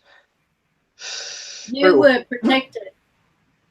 Yeah, I hope so. But that was a scary night. The guy who put the fist through the thing, I knew there was something wrong in the first, because he came up to me and he said, this was one of your decisions to leave it. Leave what? Hey. Chris just said to me, this is one of the reasons that you left driving a taxi. I left because I lost my license, because of Peter's death. When the funeral finally happened, because it was a long time for a funeral, because I had a lot of inquiries, because was it a suicide? Was it, it was like nearly 2 months or something ridiculous. It was a long time. But I went to the place, and of course I don't drink because I'm a taxi driver. And 8 hours later, our boiler broke, so I decided to take the kids to my dad's house to have a bath, and someone went into the back of me, in the back of the car. Stupid woman goes, oh, police, just give me insurance details, we don't need the police here. Didn't really think anything, I wasn't worried at this, and they go, well, because we have to breathalyze you. Yeah, go on and breathalyze me. Oh, you are 0.1 over the limit, I need to arrest you. Wow. When was the last time you had a drink? I said, well, 8-9 hours ago, and it wasn't. Oh, I had a few, but it was last night, And Oh, okay. Tolerance. Like I said, tolerance. I mean, anyway, he takes her to a police station. He says, look, you're a good guy. You want like you're pissed behind the wheel. I'm gonna be your lawyer. Don't go for a breathalyzer. Ask for a doctor to take bloods because a doctor will take about 2 hours to get here. By that time, because you're just over, you'll be just under. No charge. Everybody's a winner. I don't want to see you lose your license. You're a good guy, says the copper. So request a doctor. Shh. So of course, okay, right, room to this. No, I request a doctor to do bloods. Doctor turns up in 5 minutes flat. So he takes the bloods. So I didn't get my 2 hour break. Takes the bloods, and 6 weeks later it's processed, and I was 0.1 over the limit. And the line is the line. Doesn't matter if you're just that over. The line is the line. They threw the book at me, and that's why I got a 3-year ban. But that's why. I mean, if I didn't, this is the thing. So he's saying that if you did not have that, you'd go back. Yeah, if I carried on, I lost my wife anyway because I was working so much. We are good money. We have no debts now. We are £30,000 in debt, right? And I cleared that in like less than 2 years or something. Well, spending like a madman too. I had my BMW, tuning it, and putting engines in it and stuff. So I was making good money. I mean, one Saturday I took home over 650 quid for 24 hours. 650, all mine. But the point was, when my daughter was born, I saw her. And I cut the umbilical cord. Less than 45 minutes to an hour later, I'm back at work. There's no time for the family. So things happen for a reason. I would probably had a divorce on my hands sooner or later because we were getting further and further apart. I was coming in, going to sleep, going out again. Coming in, going to sleep, going out again. My boss was on my ass because I was so keen and a good taxi driver. I got all the fares because he gave me the phone and everything, and people selected me because of the music I used to play in the car. I'm quite hippie and cool, and the old grannies love me and give me Mars bars. So the poor taxi driver was sitting there doing nothing. I'm going backwards, forwards, making a fucking killing, And of course, because it's self-employed, you're not on a wage because you could earn nothing one day, I take because I don't know when my next one's going to be, So I was doing like 70 hours, 80 hours, I think most of the week. 80 hours, that's double. That's like 16-hour days. It was killing me, really. But, you're going to make a mistake somewhere eventually, and I did. Although the guy went to the back, it's my fault. I jumped and he went straight to the back. What was that? Hooligans. Yeah. Well, anyway, this guy, I'll tell you the story about the guy who smashed my back window. It's an interesting one. Guy comes to me, Melksham. I said, yes, Melksham on tariff free at 2 in the morning. That's like 30p every quarter of a mile or whatever. I'm going to make a kill. I'm going to make at least £60 on this. So he gets in the car. First thing he does is he goes, stop here. I need a piss. So he gets out. Oh, hello. And he urinates in a telephone booth. That's a good indicator, but I'm so money crazy. Okay. Then a couple are walking by and they're loved up together, couple. He says to them, get that bitch out my face or I'm going to take her to a hotel and rape her in front of you and show you what for. Oh my God. Alarm bells. Yeah, alarm bells, Mr. Riley, alarm bells. No, I want the money. So I'm taking him to Melksham with his mate, and his mate are trying to calm him down. They're arguing who's going to pay. I'm thinking, they're not going to pay me, are they? And they're taking more and more of my time. And then then he gets aggressive with me, and he says to his face, don't let me be the last one to be dropped off. I'm going to kill the taxi driver. I'm going to kill the taxi driver. Do not let me be the last one. Make sure you drop me off first. And I'm like, okay, mate. Okay. So I ring 999, let the phone call roll. Police, police, So, hello. I'm like, shut up. If he hears that, he's going to kill me. So I got it under the seat, and he's shouting, I'm going to kill you. I'm going to do, he fucking know his name. His nickname is Rambo. For God's sakes, when a man is called Rambo, there's something not right. Yeah, Rambo. What are you, fucking Sylvester Stallone? You certainly talk like him. So anyway, yeah, I somehow managed to get him out of my car, and as I go to flee, he puts his fist, not a brick, his fist through the back window. I did call the police, got written statement, because I couldn't be asked to chance it up. But he wanted to kill me. He said he was going to kill me. He had a knife on him. I think he had psychotic episodes because he said that, he warned. He wasn't. He's warned. Do not leave me to be the last one to be dropped off. I'll have him. I'm going to kill the taxi driver. I thought that might be why it was called Rambo. So he lives not far away from me somewhere. I don't know exactly where he is, but I know the area. I hope that he gets just a good kick to the nuts and comes down to earth a little bit. Maybe Karma will get him. Yeah, he is a nobody. He's got no credentials. I mean, fancy out a nice couple walking by, loved up, and he says to them, you know, get that bitch out my face, or I'm going to take her to a hotel and rape her in front of you and show you what for. Yeah. Stop There's some here, real mate. I need a pee. sickos out there. Yeah. He's going to take a pee, what, in the grass? No, in the fucking phone box. Yeah. Yeah, real hero. So it's a dangerous job, really. I mean, but I tell you what, I used to be a bus driver before that, and I did well. I had 2 hoodies get on, and they said, take us into town. I'm out of service, mate. Oh, please, come on, mate. All right, I'm going back anyway. So I do. I see this guy trying to put his hand down my change to try and get the money out of my change. But I'm talking to him the whole time, engaging with him. At the end of the ride, he says to me, do you know what, mate? I said, what? I was going to rob you tonight. I was going to rob you and threaten you. But you're all right. I really like you. Thank you. Take care, mate. Whoa. Like diffused it by speaking his lingo, being a little bit edgy, a bit geezy, you know. So I got the gift of the gab in some sense, but there's no getting out of Rambo. There's no gift of the gab there. Anything you said pissed him off more. Shut up! Shut up! I'll kill you! Wow. Don't look at me in the mirror! Don't look at me in the mirror! Yeah, it's quite a dodgy situation. Let's say hello. My dog. Yeah, I saw. Fucking Rambo. Yeah, damn right. Fucking Rambo. What a stupid name, but yeah.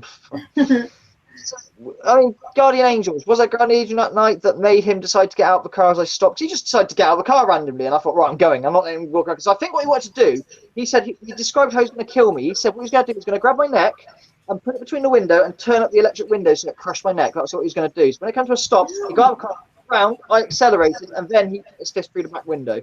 So that was when he was going to make his move. I mean, thankfully, the Skoda Fabia VRS is a little bit quicker than him. Yep, I had the good taxi, not the normal Skoda diesel. I had the VRS, baby. 170 horsepower. So it was enough to get traction and go. I didn't fuck about. I turned the traction control straight and went, go. But he got his fist through the back window, and I hope that really hurt. I hope he had stitches and glass. I mean, that's a fist. Oh, no doubt. I thought it was a brick. Windows aren't exactly easy to crack. You know. No, it's a windscreen. They're laminated, but he smashed it. All went in. It's a big crack. It went through. I thought, fuck me, if you hit me in the face with that, especially my nose. I mean, you know about the plate of my nose. I can't have an uppercut this way. That would kill me if I have an uppercut this way. But if he hits me properly, he'd have finished me. You know, really, a one punch wonder. Very strong guy. I don't know if he's on steroids or anything. No, his face as well. His face is very distinguishable. He just looks like a bulldog chewing on a wasp. That is the sort of face he has. You're going to have to give me a moment. I've got to take my dog out to do woo-woo. Yeah, you carry on. You know. So I'll let you take over. Oh, I'm entertainer, huh? Right, he turns into Incredible Hulk when he gets angry. Well, yeah, only one time I got angry, like proper angry. There's a guy who raped my wife a long time ago, way before I was on the scene. And we come across this guy one day, don't we? And he does this to her. Thinking I don't know anything about it. I caught it. I know where you work, Sonny Jim. So, at the time, she was 15 as well. Paedophile, kind of. That's actually a habeophile. Paedophiles are people that have prepubescent, like my little daughter, if you like. But someone who wants someone just underage is called a habeophile. That is the correct term, okay? Learned something. So, I collar him. He's a bit bigger than me. Can I have a word with you? Yeah, sure. And he knew what I was there for. He says, can we take something else? And no. I laid into him. This is in Lidl's, in devices. And he was like, didn't know where to put himself. This man is sick. And they're like, the cashier's like, call the police. But one cashier said, yeah, he does. He always smacks my ass. And it's not right. No, sexual harassment. And I had it, and he followed me out, and he's like, oh, I'm going to get you. Like, no, mate, you're fucking sick. I spat on him. I went hell for leather at him. But, you know, she never pressed charges on the rape thing, you know. She was 15. She wouldn't really have it. She was a bad girl. What she did, she stole something from the shop, and he was the manager. You can see where this is going, and he used that to his advantage. She never pressed charges, and if he just walked past her, enough said. But I knew there was something wrong. She told me about this guy. Didn't explain what he was. Just explained her past. She froze and she was freaking the fuck out. And I'm like, what's wrong? And then she eventually told me, but I caught it. He went like that. and to her and grinned at her, you know, like as he walked past her and like texted her as he walked by, like, all cool. The husband has no idea who this guy. Oh, I knew. And as soon as he saw me at his shop, a scene is about to erupt. People are going to be, and he doesn't work there anymore. What do you know? This was about 7 years ago, something like that. Yeah. So yeah, I've been angry once. The man who died and come back, yes, sorry.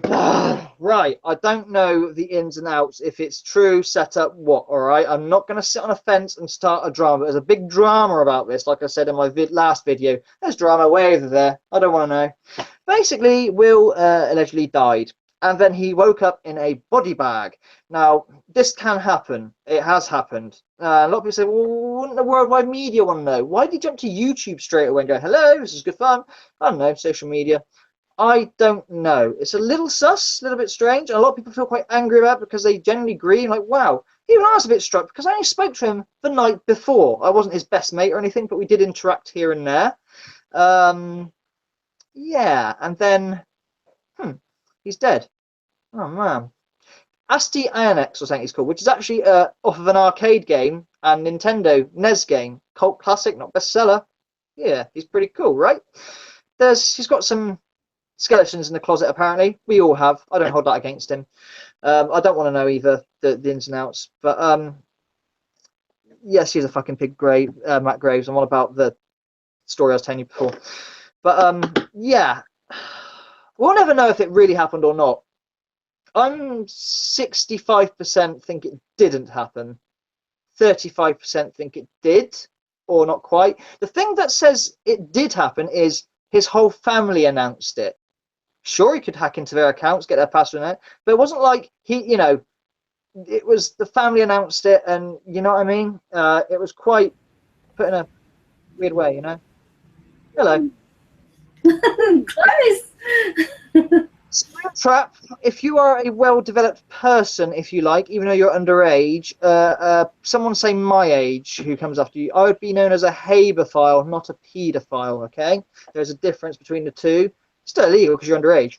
So, yeah, habeophile is someone that goes after someone who has assets, if you like, but they're underage still. Paedophile is someone who's pre-pubescent, as in, like, my daughter, clearly, yeah, off the table, you know? But someone who just likes, I don't know, someone who's got a week before their 16th birthday in the UK is legal. A week before is illegal, but a week later, what's the difference? Nothing, but the law is a line. Someone just like my drink driving conviction.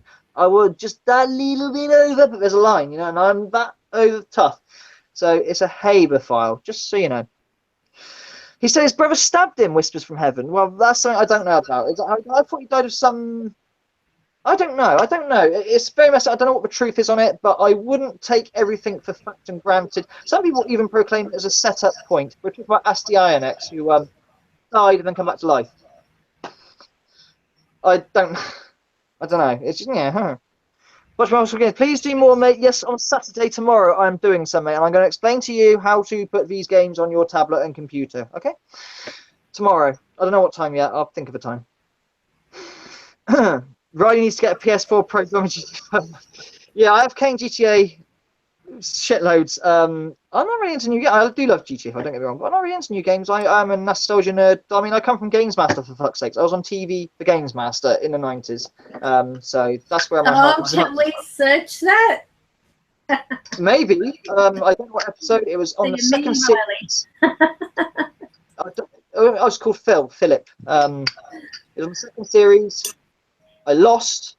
I didn't win. I lost. Oh, you just had an orb. Did I? Yeah, you just had an energy orb behind you. Cool. Relax. So 1 hour and 40 minutes into the show, approximately. Assholes, and so take note, people, and have a look. Scrutinize it. Put up your own video of it if you want. Yeah. Don't monetize it. It's her video. She monetizes it. Don't be naughty. I've had a few things that have been interesting, like that video that I had up with the Spirits Course voice hijacking, which I thought was a really interesting comparison. You know, when Chris said hi Riley, order of magnitude over the top of you, and then on that Ghost Adventures show, Yeah. They actually had that woman who was recording a disembodied voice in this particular room asking what this dream meant that she was actually having, because she actually felt someone get into bed with her. And this dream that she had was to do with some overflowing bucket or... A succubus. It's a succubus. Yeah. Succubus. Succubus. So she was recording, and as she was recording, the voice mimicked hers. But had they not had a video of that, they would have assumed that she was, you know, saying some very foul words against the owners of the home, which she denied outright. And they said had they not had that footage, she would have had probably the sack, you know. Could you imagine the owners? So she was saying, like, you know, she wasn't speaking, and this F him, F her came out, Fruit Loop him, Fruit Loop. And they showed it as, you know, this was a voice hijacking. So, and it happens. There are times when you could be on a phone with somebody and all of a sudden you might say, why did you say that? And that person denies outright. You know, what are you talking about? I've said nothing. And this is a good example. There are so many people who have unnecessary arguments because they accuse the other person of saying something that they may not have even said. So don't take everything, you know, as being... I think so, Albert. It's a distinction between the incubus and the succubus. The difference between them. They're meant to be demonic entities, but try to have sex with you for whatever reason. Okay. There's a video proving demons did about we all worship the devil. We don't really, but this is what Christians think of us types who go looking for demons. Well, whatever. I'm going to talk about something too. Over Easter and over Christmas, I usually get inundated with mail from people who accuse me of, you know, worshipping Satan and, you know, being a you know, like deceiving of, you know, Christianity, and people die and that's it. They don't, you know, they don't visit, blah blah blah. Anyway, to nip it in the bud, I actually put up a reply and I said, okay, the first thing that we are taught as Christians is that over Easter, over the Easter Sabbath, the reason we celebrate it is not only that Jesus was sacrificed for our sins, to take away original sin, but he rose on the third day, and his spirit, upon rising, visited his followers, and also Mary Magdalene was the first to see his spirit exiting the cave. And she said, where is Jesus? Where's the body? And they said, he's risen. Now, given, what's that? Oh, yeah, mediums are fake, blah, blah, blah, yeah. Look, I can't speak for other people. That's one thing. People can't speak for me and I can't speak for them because I don't know what they see and what they hear. I can only talk about what I see and what I hear. But if there is no such thing as life after death, in the fact that a spirit can go on, how is it we are being taught in schools and in church that Jesus will be taking all the souls with him on the last day? He's Neo. He is the one. That's right. But the thing is, we all have souls. Our spirit, you know. It's proven. Sometimes actually measured the weight of a soul. Yeah. So the thing is, you can't say to people that their loved ones aren't aren't really visiting him, it's demons and stuff. I'm so sick to death to the back teeth of having people say that it's like, even on that video that my father allowed me to share of his communication on his birthday, he said, share this with others. And it's had an incredible over 13,800 and something views. Out of all the videos on my channel, it's had the most views. I know it doesn't seem a lot compared to other channels, but for a small channel, that's a lot of views on one video, because this is my father speaking from the other side. It's not like a spirit box. It's not a echo box. There's no I.T.C device whatsoever. It is purely E.V.P. And what's amazing when you think about it is I use the iPhone to record that.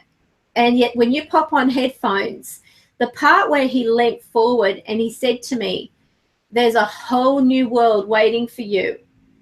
It sounds as though he's going from one ear to the next. Now, how is it possible on an iPhone to go in stereo?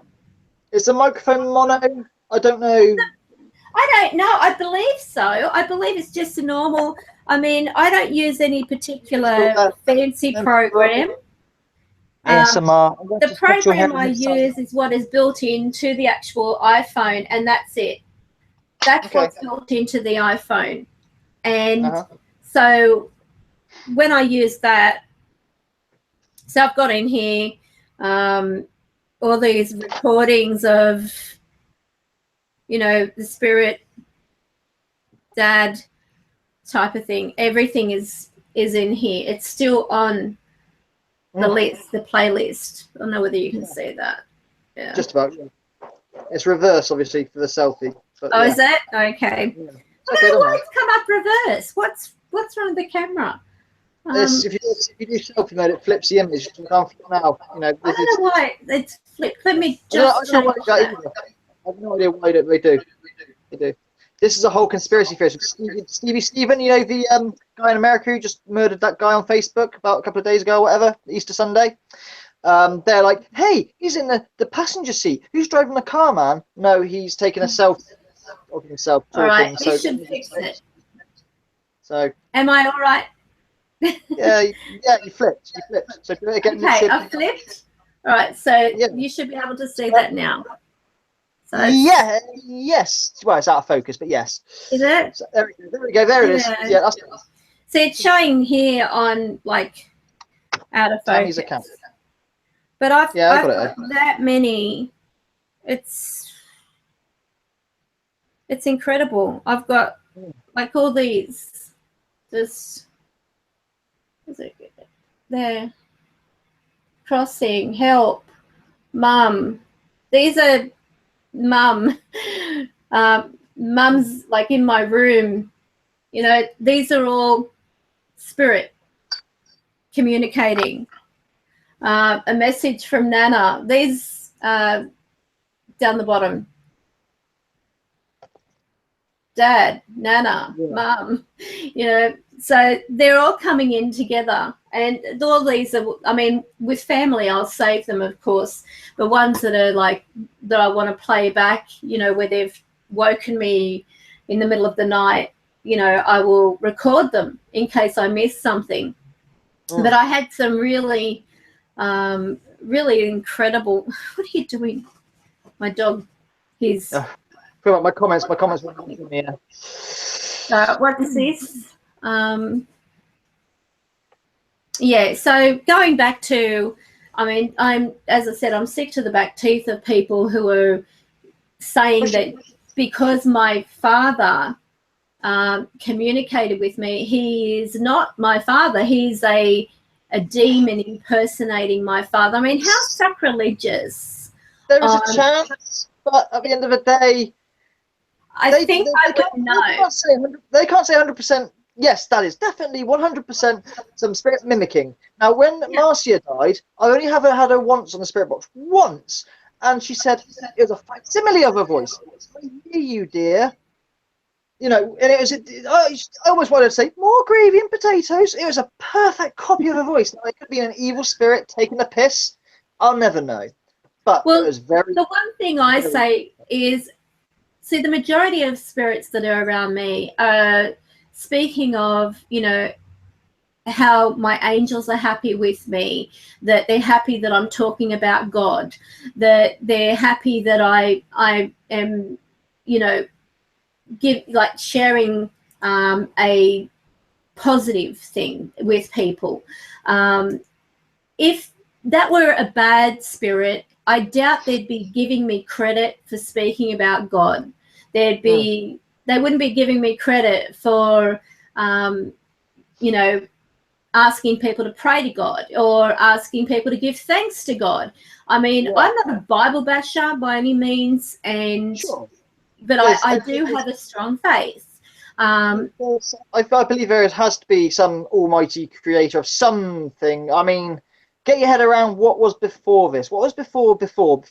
Who made God? What is Is it just coincidence we just managed to be on a planet exactly the right amount of length from the sun, etc., etc.? And with this intelligent animals, we're intelligent. I'm talking to you through a technological device.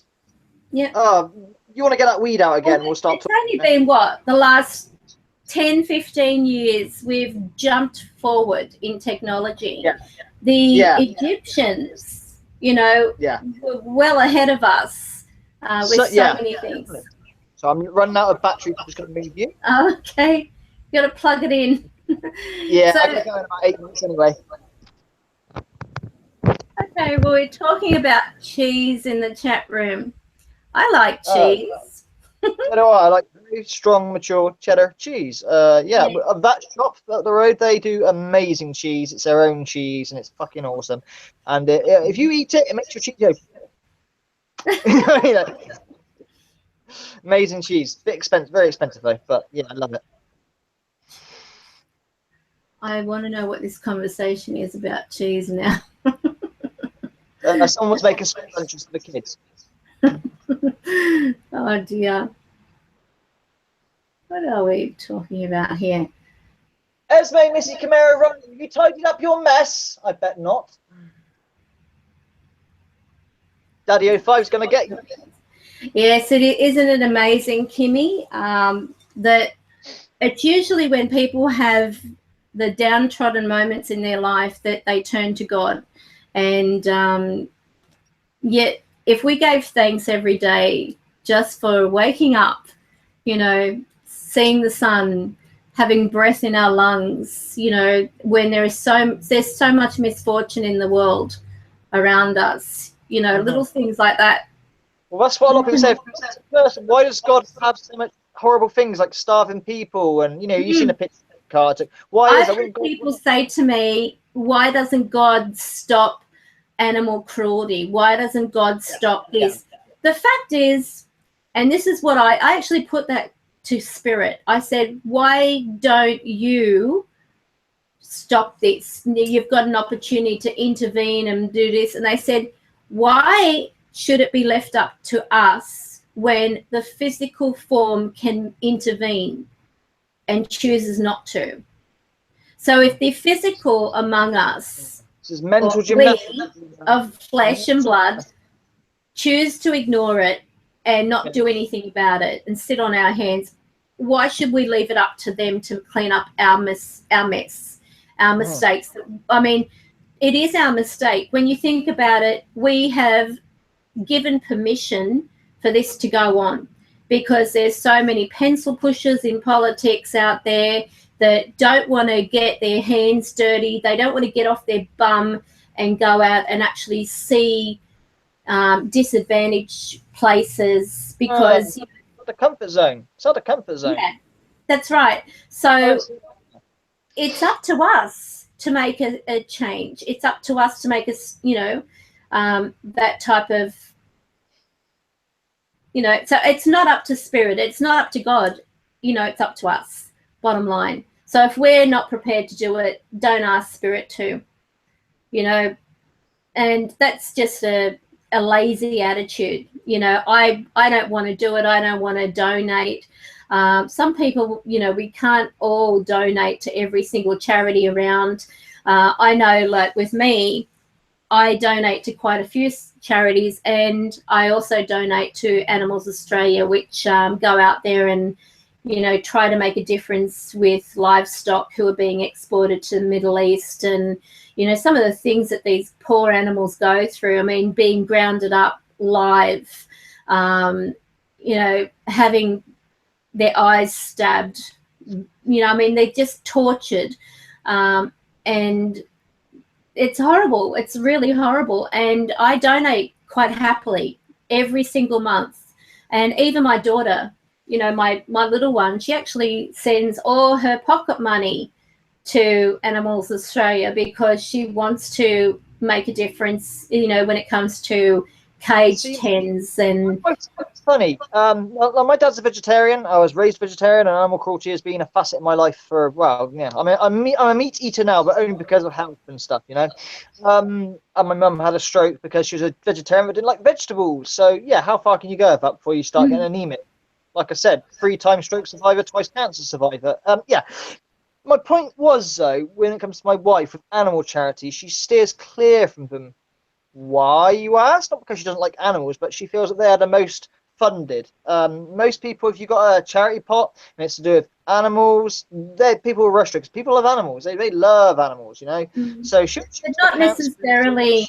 To be honest with you, it is the most neglected.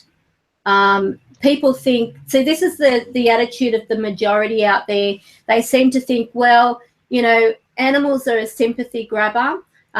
Everyone's going to be donating, so I don't have to. Yeah, and because of that, because the good thing with she's only got on stats from UK and RSPCA. I mean, there are other animal charities. Like, you know, she'll put money certainly into guide dogs, things like that. So sure, yeah, I get what you're saying. I'm telling you what she says.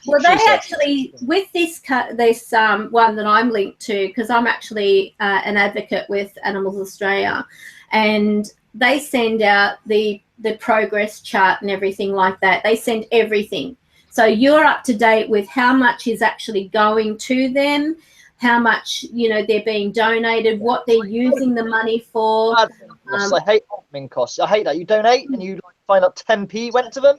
That really pisses me off. Well, my mother once was going to go around door knocking for, I think it was the Spastic Centre, and she was willing to do this, you know, for nothing, you know, just in her spare time, giving her exercise, door knocking and asking, you know, would you like to donate, you know, towards this charity, blah, blah, blah. They then turned around and said that she would get, what was it, $8 out of every 10 that she got. Yeah. And she said, well, what goes to the children? What goes to the, you know, why would I want that? She said, I'm doing it because I want to volunteer. That's what volunteering is all about, not making money. So she basically, what's this? I'm listening. She basically said, no, I'm not going to do that. You know, I used to read to the blind. I used to actually record newspaper. I had to record transcripts from newspapers, like the stories. I would read them out onto a cassette. Cassettes. And that would go to the Royal Blind Society, and they would actually deliver that to a person in the area where they could pop it onto their cassette player and listen to the actual newspaper. So that's something I used to do. And the good thing about that was it was done voluntary. You weren't paid for it at all. The only thing that you basically were given, all the cassettes. You got the blank cassettes, and you just had to give your time up. You know, so I really enjoyed that. It was lovely. I like to do hospital radio DJ, and possibly a suicide call line thing. You know, I don't mind doing something like that. Maybe, you know, I give it my time for that if I could. The next thing I'm actually doing, this is off subject a little bit. I've got to go in about 2 minutes. But, I get on Obviously, that's going to make my employment opportunities a lot better because there's really not many jobs around here. The shop is all we've got and we rely on it. But I will be putting in a CV or resume, whatever you want to call it, to the local funeral directors. Working with the dead bodies, etc., etc. So, you know, that's where I'll be going once I get transport. But don't worry, that's not going to kill my YouTube channel. Don't worry, I'm not going to go, meh, maybe I'll expand it. That'd be nice. This is dead man.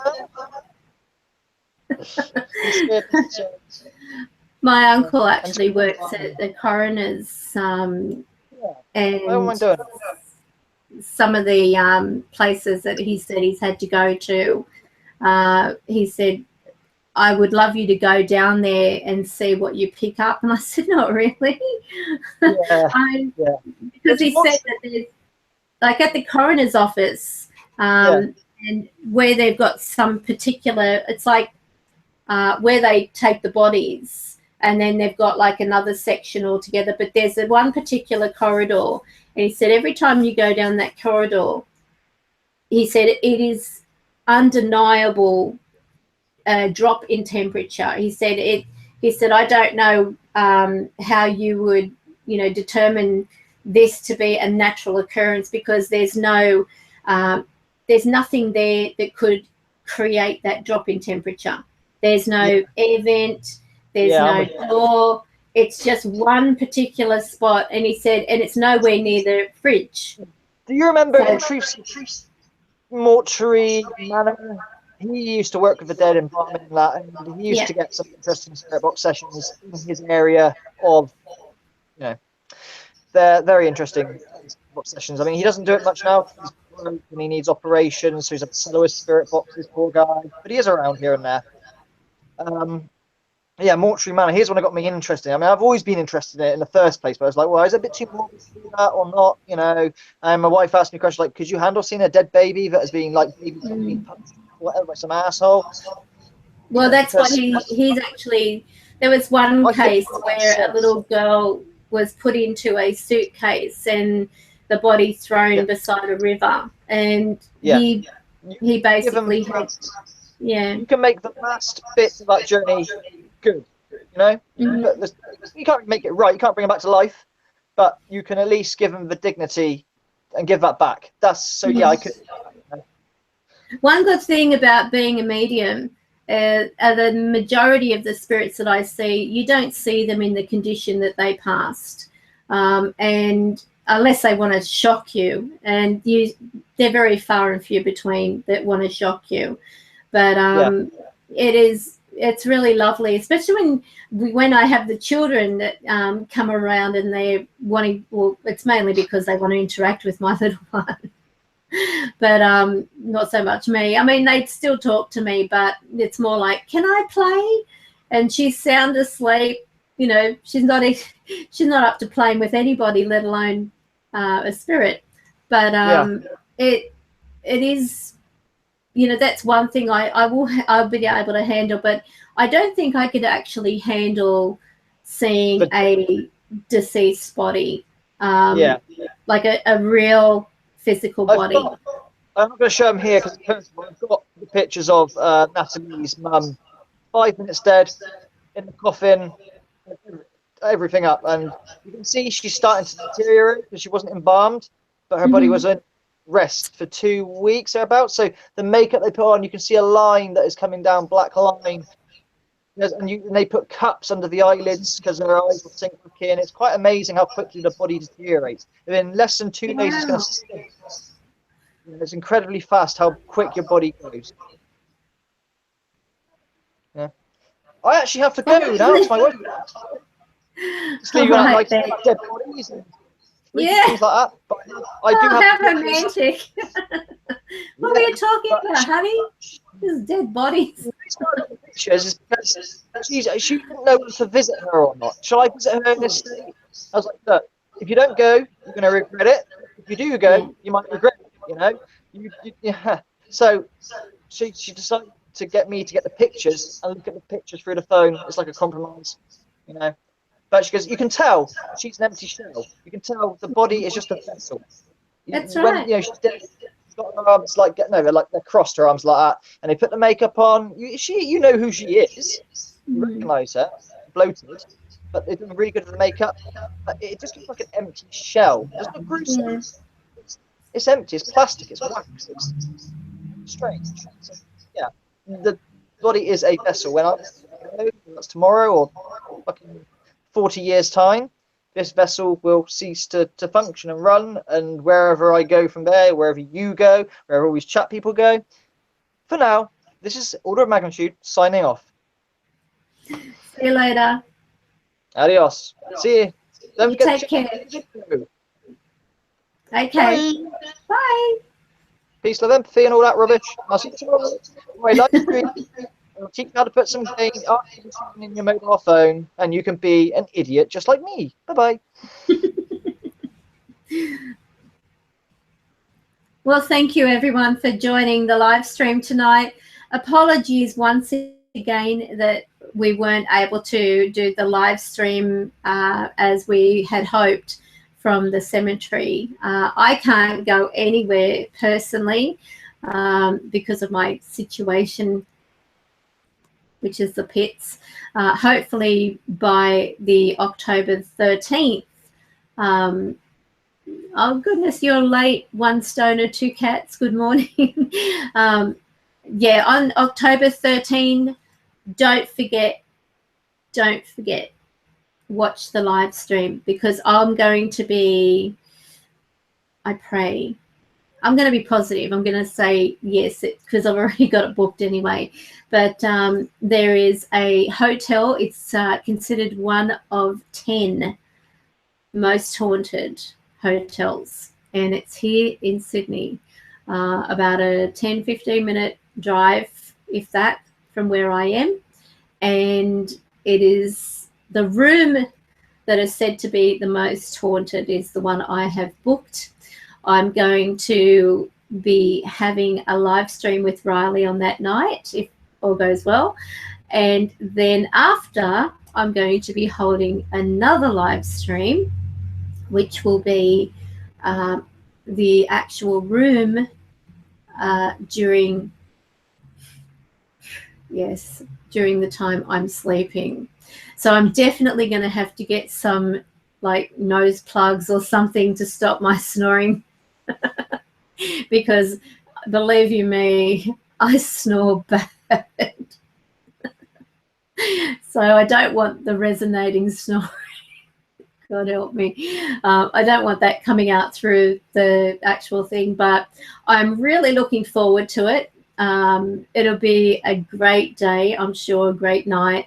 And who knows what will be caught on this camera. I might even have a couple of cameras if I can set up.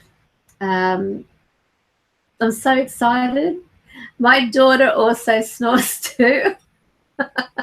So she's going to have to wear some nose plugs, or we might not even sleep, who knows. But I'm really excited about it. So a little bit of history on this place. This guy was supposedly murdered on the premises. There's also said to be a female whose spirit also is in that place, and it's going to be really interesting. I mean, I get them coming to me, so this time I'm going to them, and I'm really looking forward to it. Maybe there's something that they need to tell somebody. I don't know whether there's been other, I'm sure there's been other mediums that have gone there. I haven't seen anything interesting enough on YouTube about this place. I saw one guy who posted up something, and there was I think there was a news report of a female who went in there and was expecting to find nothing, and felt as though someone was compressing her chest as she slept.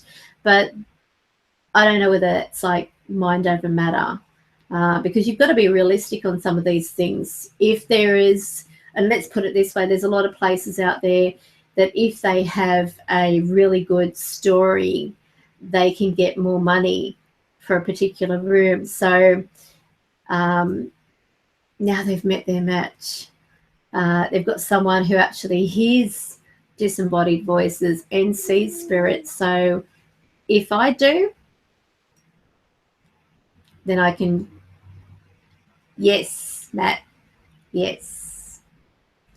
I'm not going to say it out loud because I don't want, people annoying me on the night, if you know what I mean, Matt. So I'm not going to say where it is, but you're right.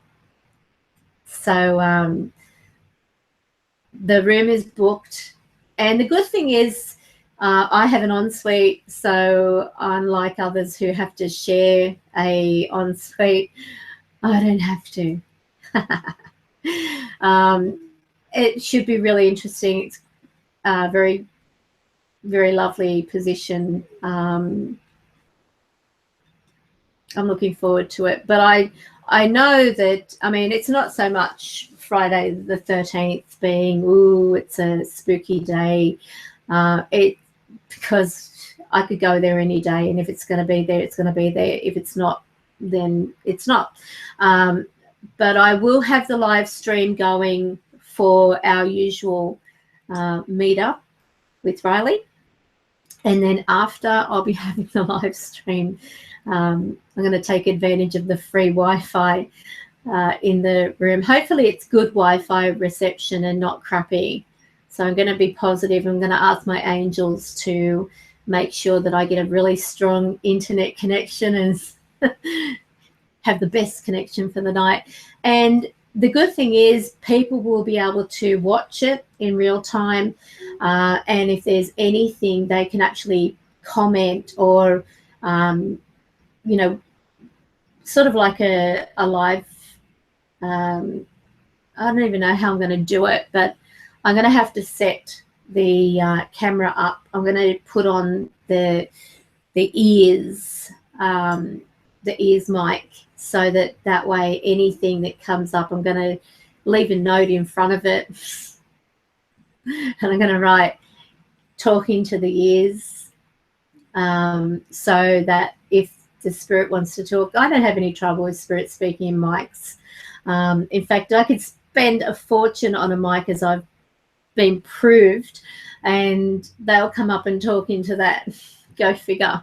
Nothing, doesn't matter what type of equipment I use, they're gonna interact regardless. And who knows, I will probably have other ones there too. So if this place isn't haunted, they're about to have spirits there, because no doubt I'm going to be noticing them in the street, because often I get, oh, you saw me, you spoke to me, or you noticed me, and then they hang around me. Because I haven't actually been out for, like, since I got out of hospital, I have only had ones that have come through when I'm doing my readings and so on, and I've really had to cut back on those lately, purely because of trying to recover. As you can probably tell, I'm a little bit wishy-washy, mainly because of the fact that I have to be on painkillers at the moment. Otherwise I wouldn't be able to do this live stream at all. No way, no fear.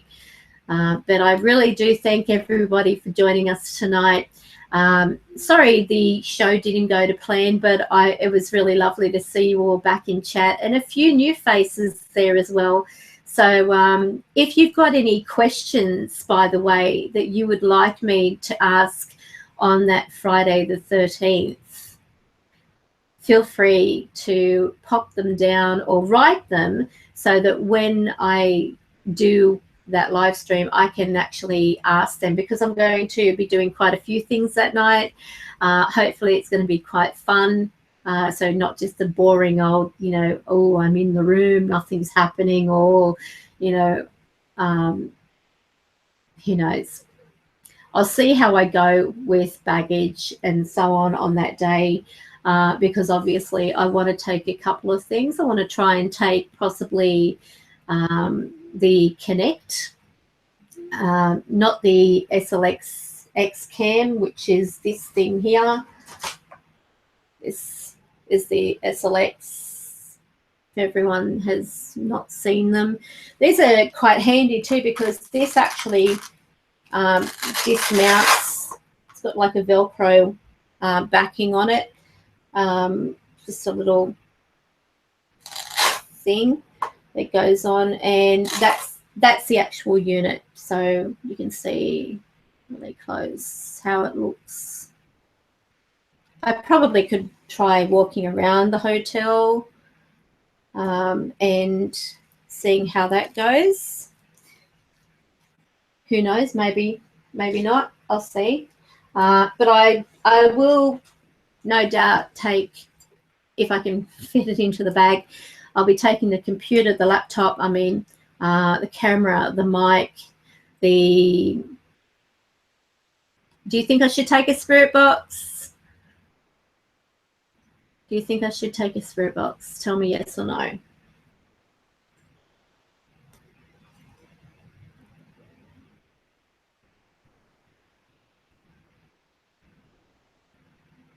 Yes? Okay. I'll take the spirit box. And I might even take the Ovulus. That sounds like some kind of like a,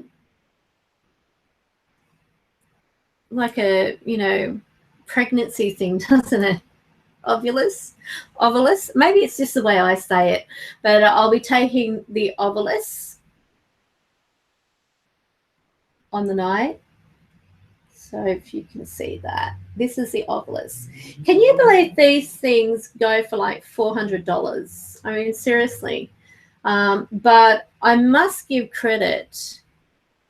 When I bought it, it basically sat in the drawer for probably a good 12 months before I decided to use it. And then I took it to a cemetery, and it was so distracting because I was hearing them talking to me, and in the background I've got this and I turned it off, and I could kick myself for turning it off, because after, when I actually played back the video, it was answering me as well. It was replying and giving valid, intelligent responses, but because I was listening to them, so this is the thing, I'm old school. I work with disembodied voice, if you want to put it that way. I don't work usually with spirit boxes. But what's this? Turned off Para X. I don't know what this is about. No, I wouldn't. If just to sort of add to that, Springtrap, and Springtrap said my mum has a Ouija that freaks the hell out of her, out of Springtrap, that is. Just know that the spirit box is absolutely no different to a Ouija board.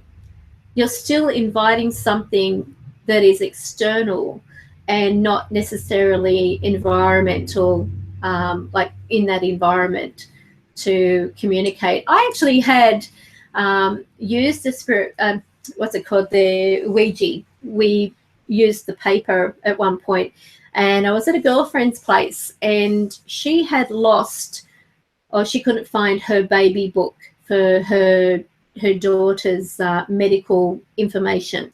And through the Ouija, that actually told her where to find it. And so we got up, we went into this room where she had, she had just moved into this place. So there were boxes everywhere, and it said the third box will have the baby book in it that you need. So we went into this room, and it wasn't the third box that we thought. It was a third box we actually looked in. And all she did was reach down into this box and pulled out the baby book. And she had been looking for that book for months. So they don't necessarily have to be evil.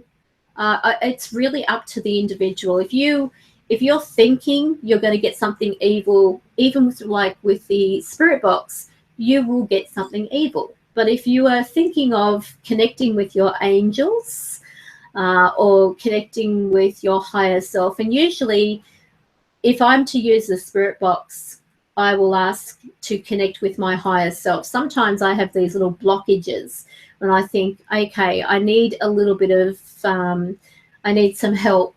I need some guidance. I need to have some clarity on something.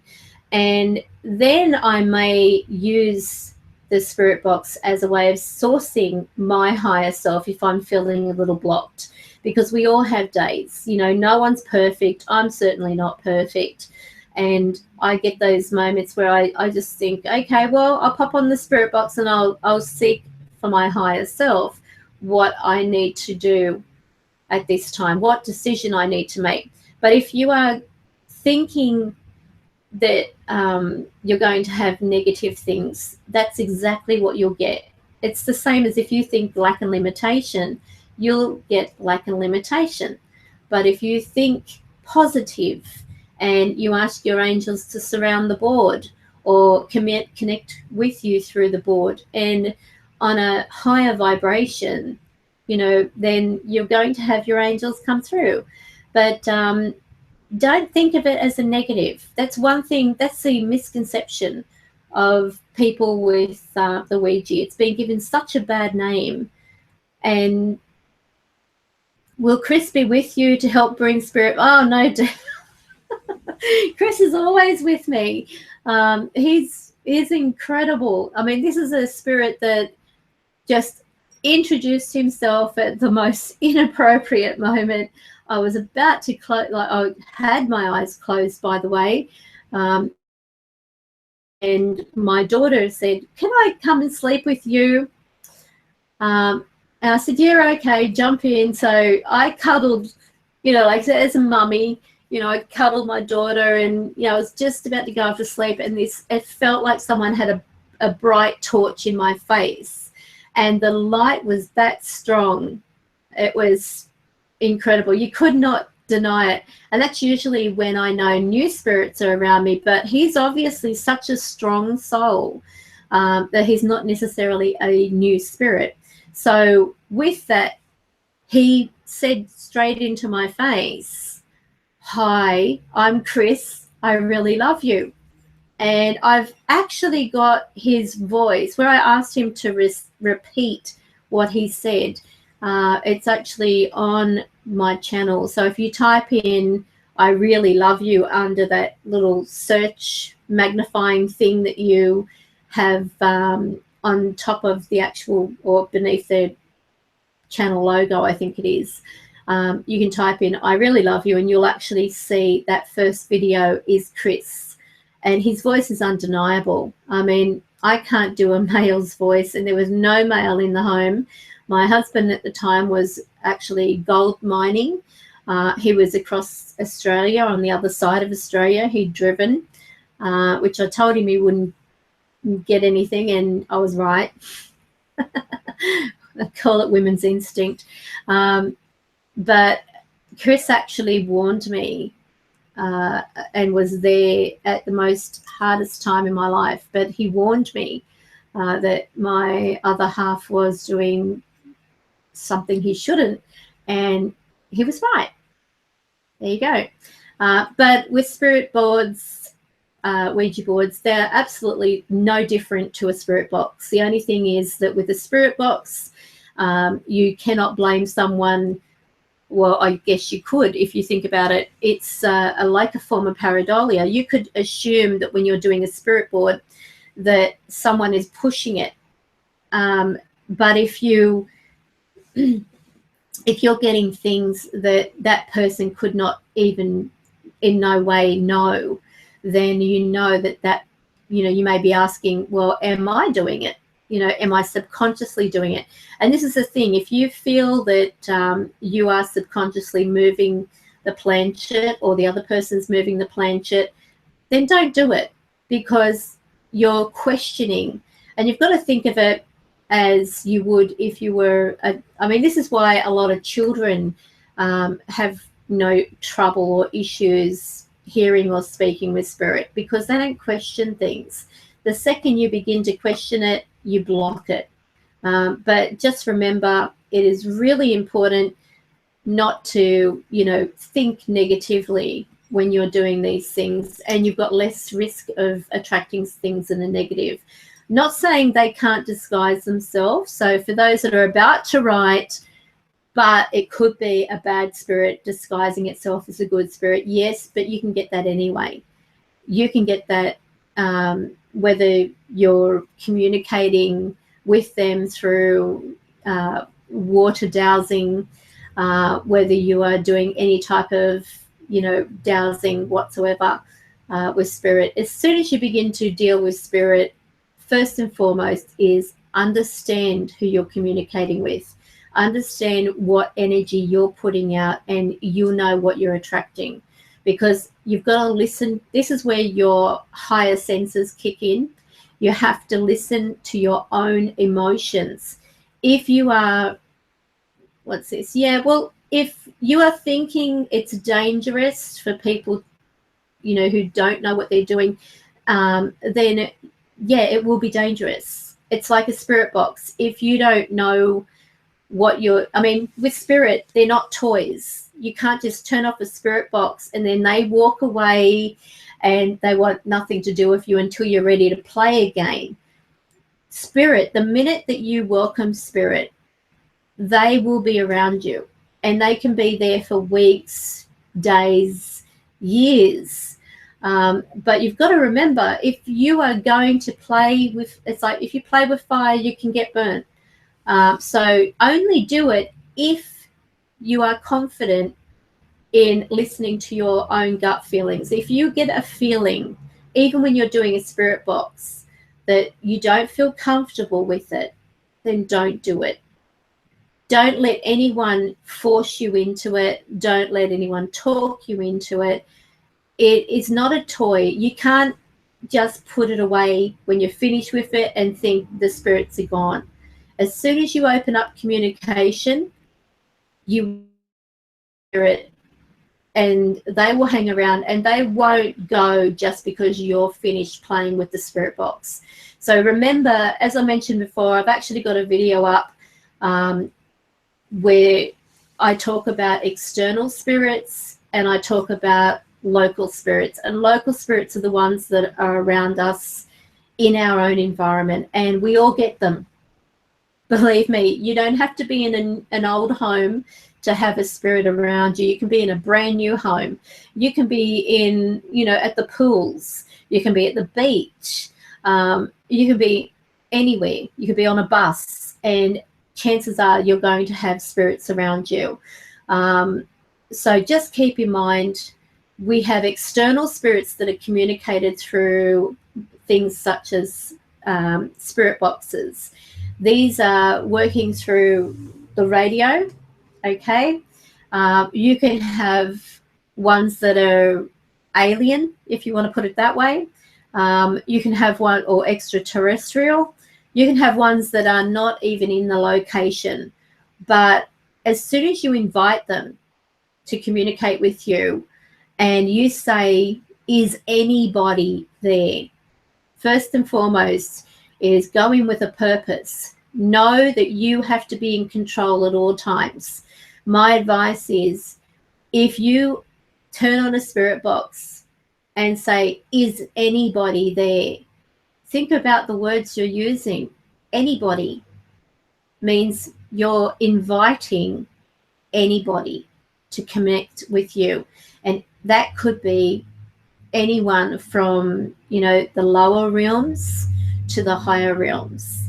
And if you are not being confident in what you're doing, if you don't have at least a preparation list of what you're wanting to ask, and I always say to people, like when they come to me and they say, well, look, I want to do a spirit box, how do I go about it? I will say, write out what you want to ask or what you want to know first. Ask them to state, first of all, you've got to know that you've got a connection there. I would say particularly ask for someone who has passed over to the other side. Don't just say anybody, because you don't know who anybody is that you're welcoming in. It's like opening up your front door to your home saying, okay, who wants to come in? So if you can think of it that way, you wouldn't do it normally. You wouldn't just open up your front door and scream out to everybody, you know, come into my home, all are welcome, because otherwise what happens? You get gate crashes, you get people who don't respect your property or your premises or your belongings. So you have to look at it from a realistic point of view. Thank you, Kimmy. Yeah, I guess I could if you like. But I'm happy to touch about the Ouija board now. As I said, it's just that you've got to go in there with a purpose. You must know that you are in control at all times, whether you're using a Ouija board or whether you're using a spirit box, or even if you're asking for simple EVPs. Just keep in mind, you must be in control. Otherwise, you can be controlled. And I can't stress it enough. You've got to know who you want to communicate with. You've got to have some backup plan. In other words, what are the key things that there is no way possible for anyone external to know? Think of it that way. If you're trying to connect with a loved one, and you know that they had a secret password that, you know, they used, or an expression that they say that is just no way that anyone would know in general. Like a lady that had a reading with me, and all I kept hearing was, how's that fairy floss? How's the fairy floss? I thought, what the hell? And I laughed, and she said, she was actually talking at that point, replying to something that I had said previous and acknowledging, and she thought I was laughing at her. And I said, I'm so sorry, I've got this voice around me, and I can't remember, to be honest with you, because it was that long ago, whether it was male or female, but I laughed at the fact that it just sounded so stupid, and saying, how's the fairy floss? And she said, oh my God, she said, that's our secret word, fairy floss, because fairy floss used to always get stuck in this person's head that I was reading for. And as a child, she just adapted that type of nickname from her, whoever it was. And so that was their word. That was their word that they were going to say if they ever made contact, as a way of proving that they are still around and that there is life after this life. So, I mean, who'd think of fairy floss? How's the fairy floss? And she took it as how they're asking how I am. How's my fairy floss? Because that was my nickname. I mean, I've heard them all. Little sausage. And that was a bit difficult to say to this guy who was sitting across from me in my office. And I said, someone just said, hi, little sausage. I mean, you can take it any way you want, but it was really hard to sort of, you know, some of them make me go red when I reply what they're saying. But he just went bright red and started laughing. He said, oh, my God, that's my granddad. Because he was always small. Too much information. But yeah, so this is how spirit work. Always go in with a plan, go in with a master plan. Think about, firstly, before you turn on that spirit box, before you begin any communication session with the Ouija, go in and have a plan of what you want to know, what you want to ask. Don't just, you know, think, oh, what do I want to know now? Because if you think about it this way, plan a couple of days in advance. Don't do it that same day. In your mind or whatever, think about what certain questions or replies you would be expecting to receive from someone you love on the other side. Ask specific questions as a way of a form of validation, if that. And what's this? Who would like Karen to bring this. You're putting me on the spot there, Springtrap. So if you are thinking about contacting someone, make it a plan of action. So write down some of the things that you want to ask as a way of validating. You would know the answer already. That's the thing. And so write out these questions and leave it for a few days or at least a week before you even try to make that connection. Because if you go in, and I'm going to share something with you now, if you turn on the spirit box and you're thinking in real time whilst you're asking these questions of things that, you want to know. Remember, some spirits can read our minds. So if you're thinking at that time about a certain place you used to visit with this person, or a certain word that at that time, you used to say, whatever it is, and if you've got something like as a lower negative around you who is going to impersonate that soul, then they will impersonate them based on what you're already feeding them. Do you get where I'm coming from? Because they will do that. You've got to plan ahead. You've got to plan a course of action. And you've also got to, it's not a case of, as I said, you can't just turn off the spirit box and put it in a cupboard or in a drawer and those spirits sort of instantly disappear. The voices might be gone because nothing's coming through the spirit box because it's turned off, and nothing's coming through the Ouija board because you're not using it, but spirit is still there. They don't just disappear because you don't want any time with them. They will be around you, and sometimes they can cause you headaches, they can cause you insomnia, they can cause you going off your food. Sometimes if they are getting upset with you because you're ignoring them, they can do certain things to you. I'm not saying that they will attack you or scratch you. And to be honest with you, I've never been scratched. Not one single second in my life has a spirit scratched me.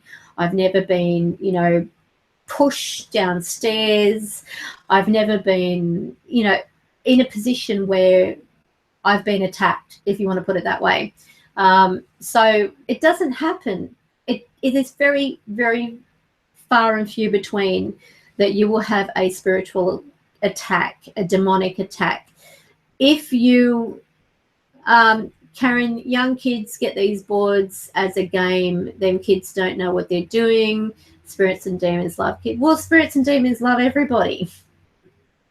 That's bottom line. If you are, let me put it this way, with kids, and this is a thing that may surprise people, children are more innocent. They don't go thinking, I'm going to have a spirit swear at me, or I want to hear a F word, or I want to be scratched, or I want to be hit, or anything like that.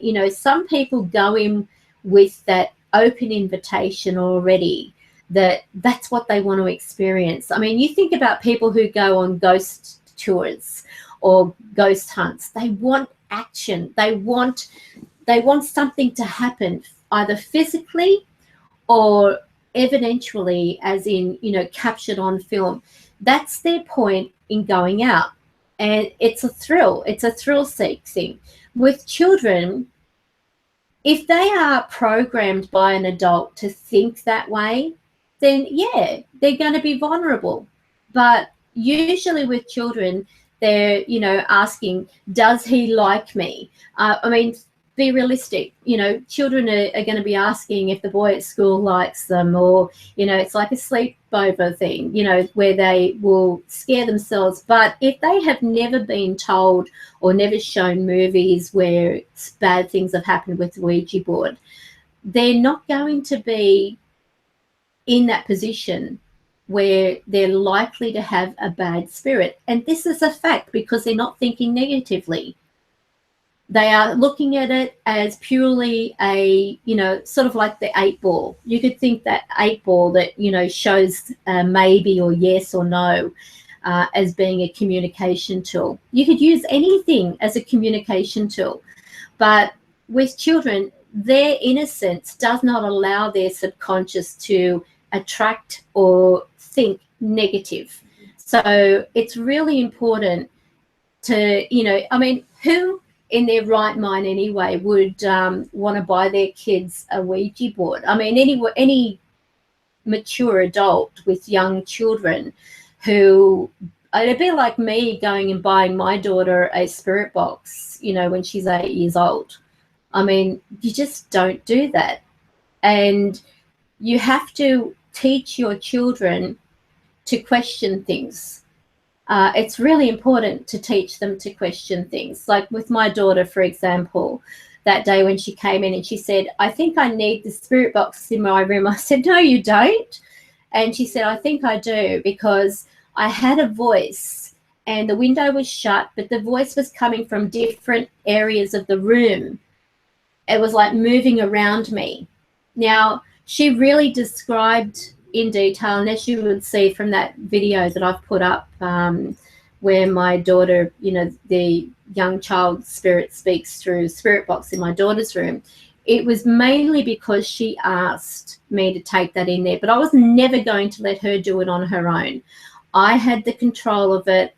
I had the spirit box. It was not going to be in her hands whatsoever. And I would never do that with a child, regardless of whether they're mine or somebody else's. You just don't do it. When she's an adult and she wants to make her own mind up on whether she wants to, then that is her choice. But until I have no responsibility over what she does, then it is my choice what, responsibility is going there. But I always say to her, if you have things, you've got to debunk it. You've got to ask first, what other rational explanation is there before I go blaming it on paranormal things. Like, our home is very active. Don't get me wrong.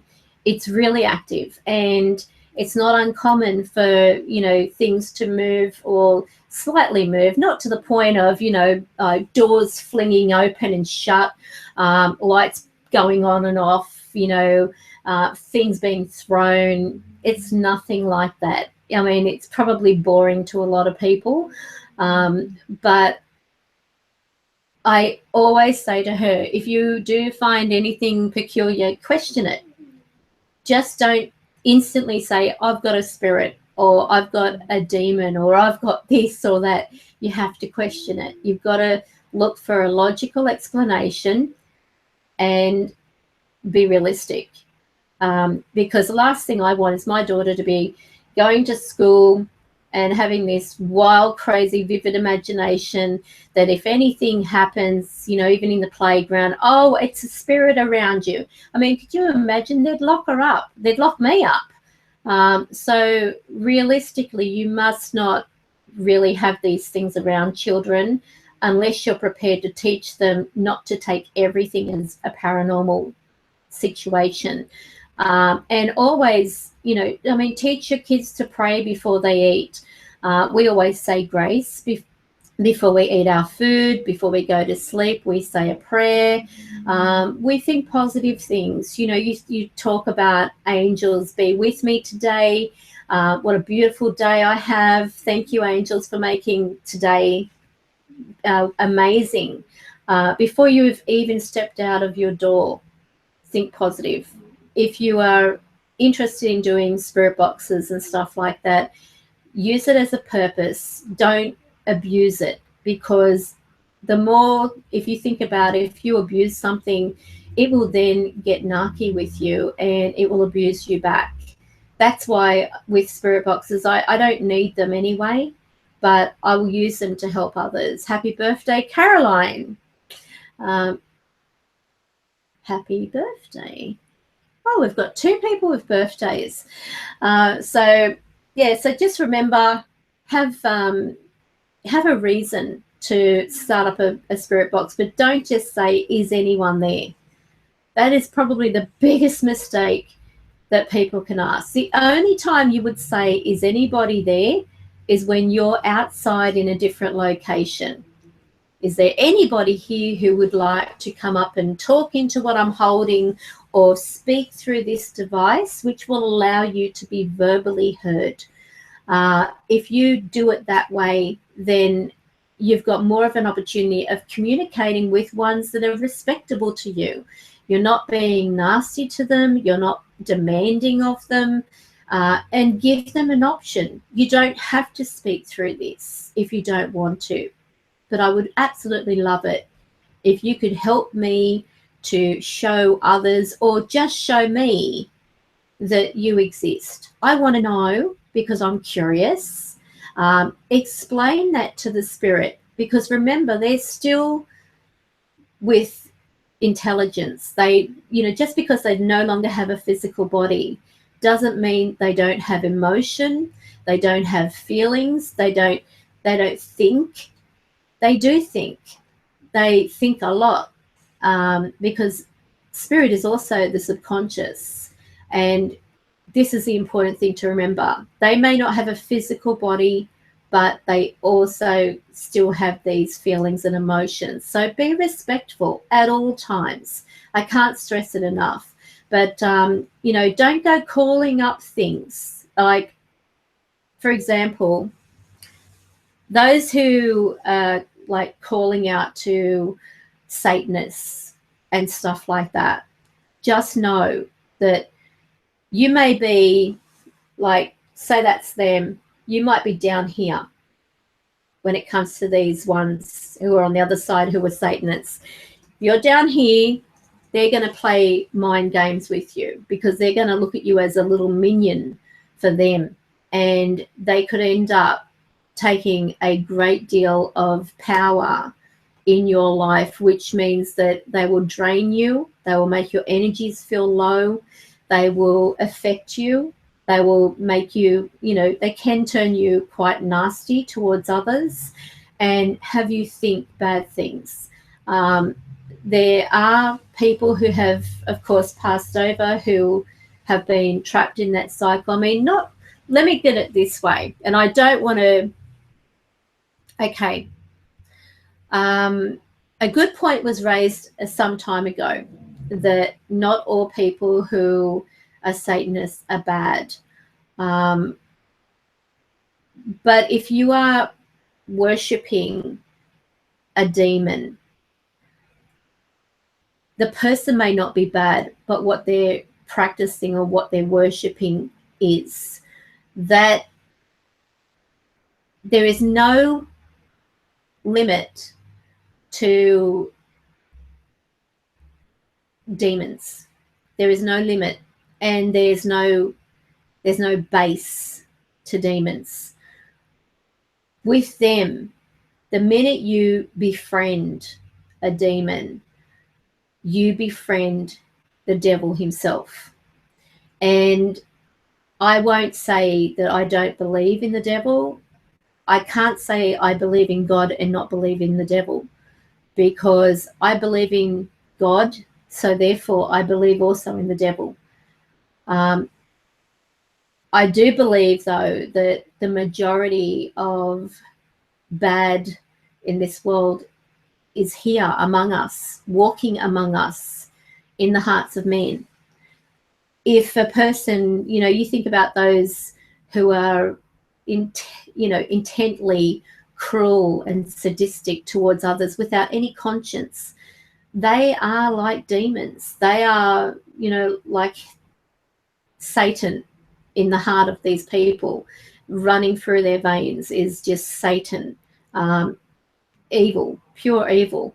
Murderers, people who torture and kill children and whatever. They must have a blank soul. They mustn't have a soul. That's the only way I can describe it. They must not have a soul. But again, with you, I just don't understand anyone who. I mean, yeah, there's a curiosity level of, I wonder what this is all about, but and I know that what's this? They can alter your life. That's a really good way of putting it, Kimmy. Altering it in a way that you may not pay the consequence, but people around you pay the consequence. I mean, one thing, I saw a really good documentary. Actually, it wasn't a documentary, my lie. It was a movie, and there was this woman who had Alzheimer's, and her son was a bigot. He was visiting her, and he said, I don't even know why I come to visit you. You don't even know I'm here. Why do I waste my time? I could be doing this. I could be doing that. I'm successful. Look at me. I've got all my health. And look at you. You praised God and you gave thanks to God, and you've got Alzheimer's and you're wasting away. And all these nasty things, like, you know, in other words, he was mocking his own mother, saying, look what you've done for God, and look how he's treated you, and look at me. I'm an asshole, but I have everything, and you've got nothing, and you're just waiting to die. And the woman began to speak, and she was completely switched off. And she began to speak, and she said, one thing the devil will give you is everything you want. You will have the best of health. You may have money coming out of your ears. You will have a beautiful home, a beautiful family. Everything will be going right for you, because it's like he's designed your prison with its door open. And that prison will have all the luxuries you want. But the day you decide that you want to leave Satan, may be too late, because you are in a prison already, but the door's open. And as soon as that, or that cell, if you want to put it, and as soon as you get up to leave that cell to walk away from Satan, he can slam that door shut in your face, and you are trapped in its hell. So remember that just because someone may have everything, as an example, if they are giving their soul to Satan and saying, you know, the devil is good, he's not bad, blah, blah, blah, yeah, he'll have you say that. He will definitely have you say that. The devil is not good in any sense of the word.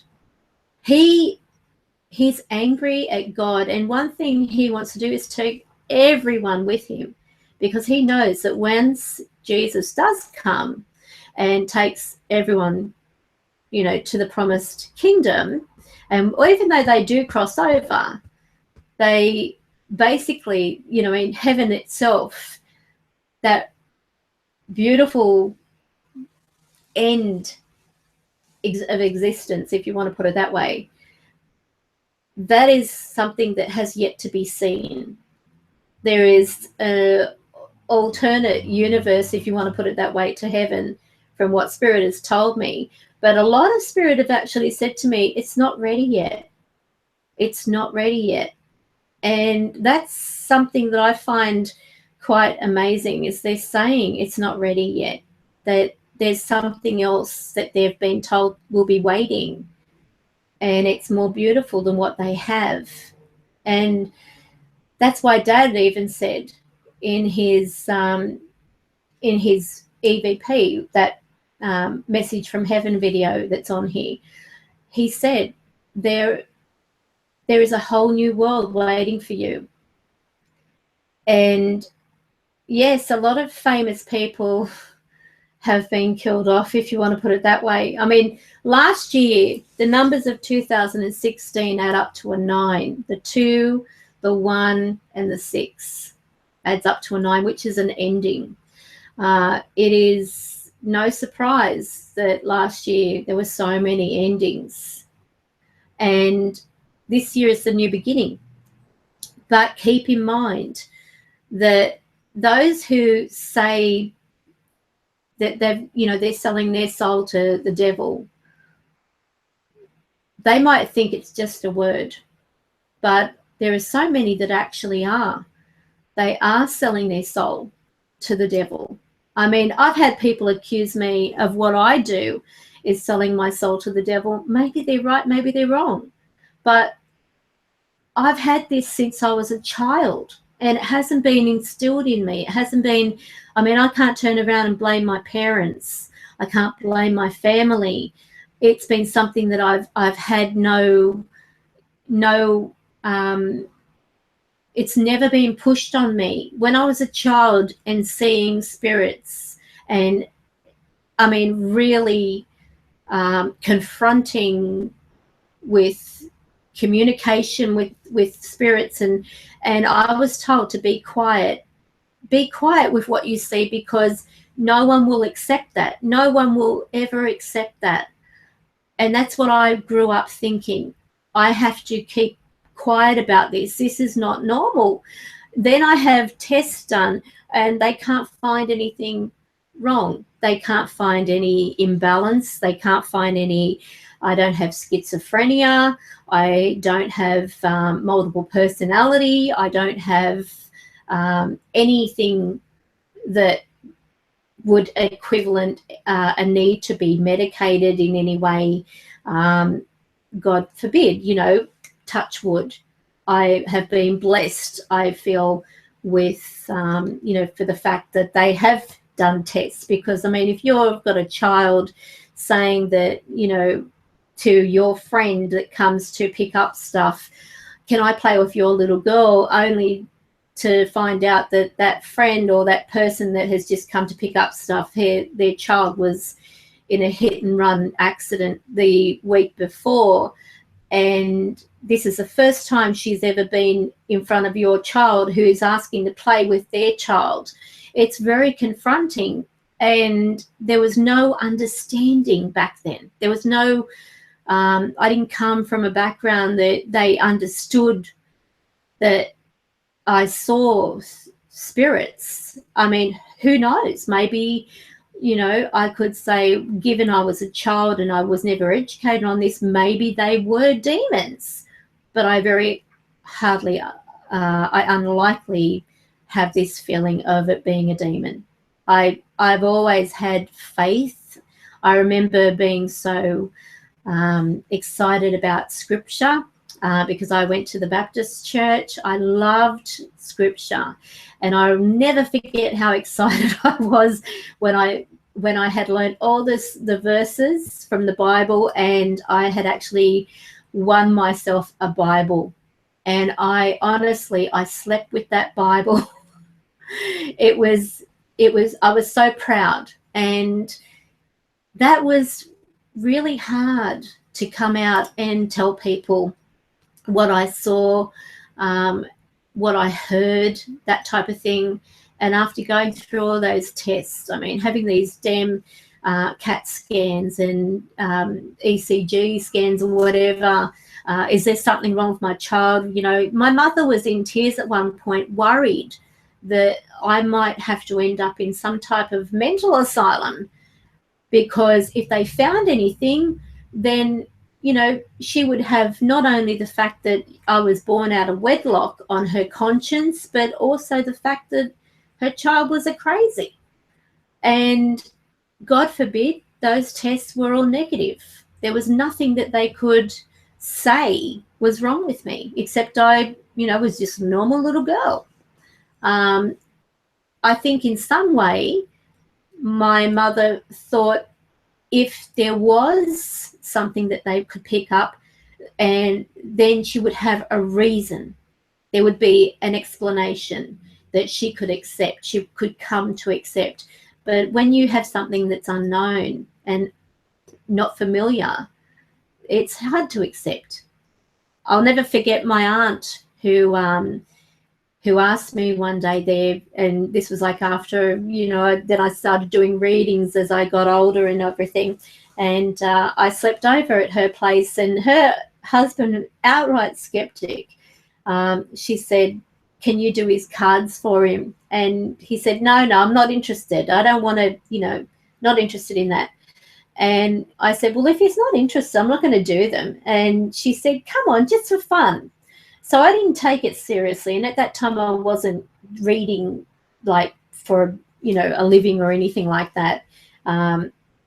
So I said, you know, if you want me to do them, I'll do them. But if you don't, I'm not going to force him. And he said, all right, well, just for fun. So we sat at the kitchen table, and I'll never forget this, and he won't either. And as soon as I sat down, from their garage, which goes into their laundry and then into the dining room, this man walked in. And as he walked in, I noticed that the air got very electric, which was my way of knowing that there was spirit around. And anyway, but the weird thing was he was so clear, so real. I could almost feel his skin as he brushed past my hand. I had my hand on the table and his hand touched mine. I could feel the texture of his skin, everything. And I said to my uncle, there's a man here. And as soon as I said that, this man says, tell him I'm his dad. Now, I didn't know my uncle's side of the family. He was married to my aunt, you know, for a few years, but I was never like, it wasn't one of those situations where we knew their family, we'd have barbecues or anything like that. So I described this man, and they'd only been married a few years anyway. So I from what I had found out later, his father had passed away not long after they married, or before they married, one of the two. So anyway, he was like, oh yeah, sure. He said, ask him what his name is. And I didn't even need to say a thing, because he just answered him, and he said, my name's Ernest, the same as his. And I only knew him as Ernie, not Ernest. So I said, he said he's got the same name as you, and I laughed, and he said his name's Ernest. I said, is your name Ernest? And he went like pale, and he said, yeah, that's my dad's name. And he was like, oh, and he looked at Julie, my aunt, and he said, you must have told her. She said, I swear to God, I have not told her anything about your father. And she said, why would I do something like that anyway? Anyway, then I said, he is indicating something, which I can remember saying he's indicating something. And then Ernie said, ask him to tell you something that only I would know. And I said, all right. And I was about to say, can you tell me something only I would know? He was just responding directly to Ernie.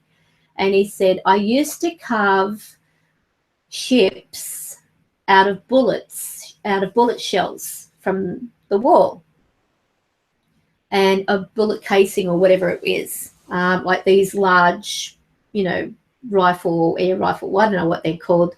And he said, I used to carve them into ships. And I told him what he said. And he said, there is absolutely no way you would know that. And Julie said, what is she talking about? And he said, oh my God. He said, you don't even know. You don't even know that. Only my dad would know that. He freaked. This is a skeptic, a full-on skeptic, who he was absolutely taken aback. He's like, my father is really talking. My father's really talking. And he was freaking out, because he remembered then, of course, after talking about these, you know, carving ships out of bullet shells. I mean, what are the odds? And Julie said, how is that even possible? And he said, I think I've got one in my drawer somewhere. And he ran in, and he was scurrying through his drawer, and he found this thing, and he brought it out, and it was a sailing ship. It was actually like a, you know, proper, in detail and everything. He had actually shaved it out. How, I don't know. And Julie said, oh, that's what that thing is. She said, I was about to throw it out. And he said, there is no way you'd know this is a bullet. She said, well, no, it doesn't look like a bullet. He said, this is a bullet shell. And so that in quite detail, was told to Ernie, and he was missing his dad something bad. So obviously that's why his dad came through. And then his father said, because they were struggling at this time, they couldn't even afford to get their driveway in. And then his father said, tell him when the ring comes, everything will change. So about 2 weeks later, or some time after, not very long, his mother, Ernie's mother, turned up, and she had with her a handkerchief, which was his father's handkerchief. But wrapped inside this handkerchief was his father's signet ring. And I remember Ernie ringing me to say, remember how you said my dad said, when the ring comes, everything's going to change? I said, yeah. And he said, today my mother brought over my dad's signet ring. She said, this was meant to be for me, that my father wanted it for me. He was in tears, and it was happy tears. After that, he landed himself a really good job. The driveway was laid. Things picked up in the home. And I'll tell you something else to show that his father is around still. There was one day they've got a combustion fireplace, and even though it was out, it was still, the embers inside were hot. And someone had put like a bit of plastic or some plastic thing on top of it, and it began to actually melt, and it caught fire. And this fire spread through, like the smell of the plastic and everything went through the home. But right in front of the fireplace, or beside the fireplace where the plastic had ignited and began melting, they had the chopped wood in a cane type of basket. And within about, say, 4 or 5 feet from the fireplace itself was the lounge suite. So this was in the living room, and they were out. Now, this house could have caught flames, like could have gone up, but for some reason, within about a foot of the lounge, the fire had reached, burning the floor, but somehow doused itself. The firefighters couldn't explain how a fire so strong that it could melt the paint behind the wall that this combustion heater sat, because the flames had just erupted. The bits of wood had caught fire. It was basically an external fire burning through the carpet, and you know what carpet's like as well. It had doused. So what was weird, when they reached down, like one day there, my aunt was cleaning and vacuuming down around the lounge chair. We're thorough. We get like right into the lounge chair and everything like that when we vacuum. And something went click, click, click, click, click, like a cluttery noise up. And she thought it was like a coin or something.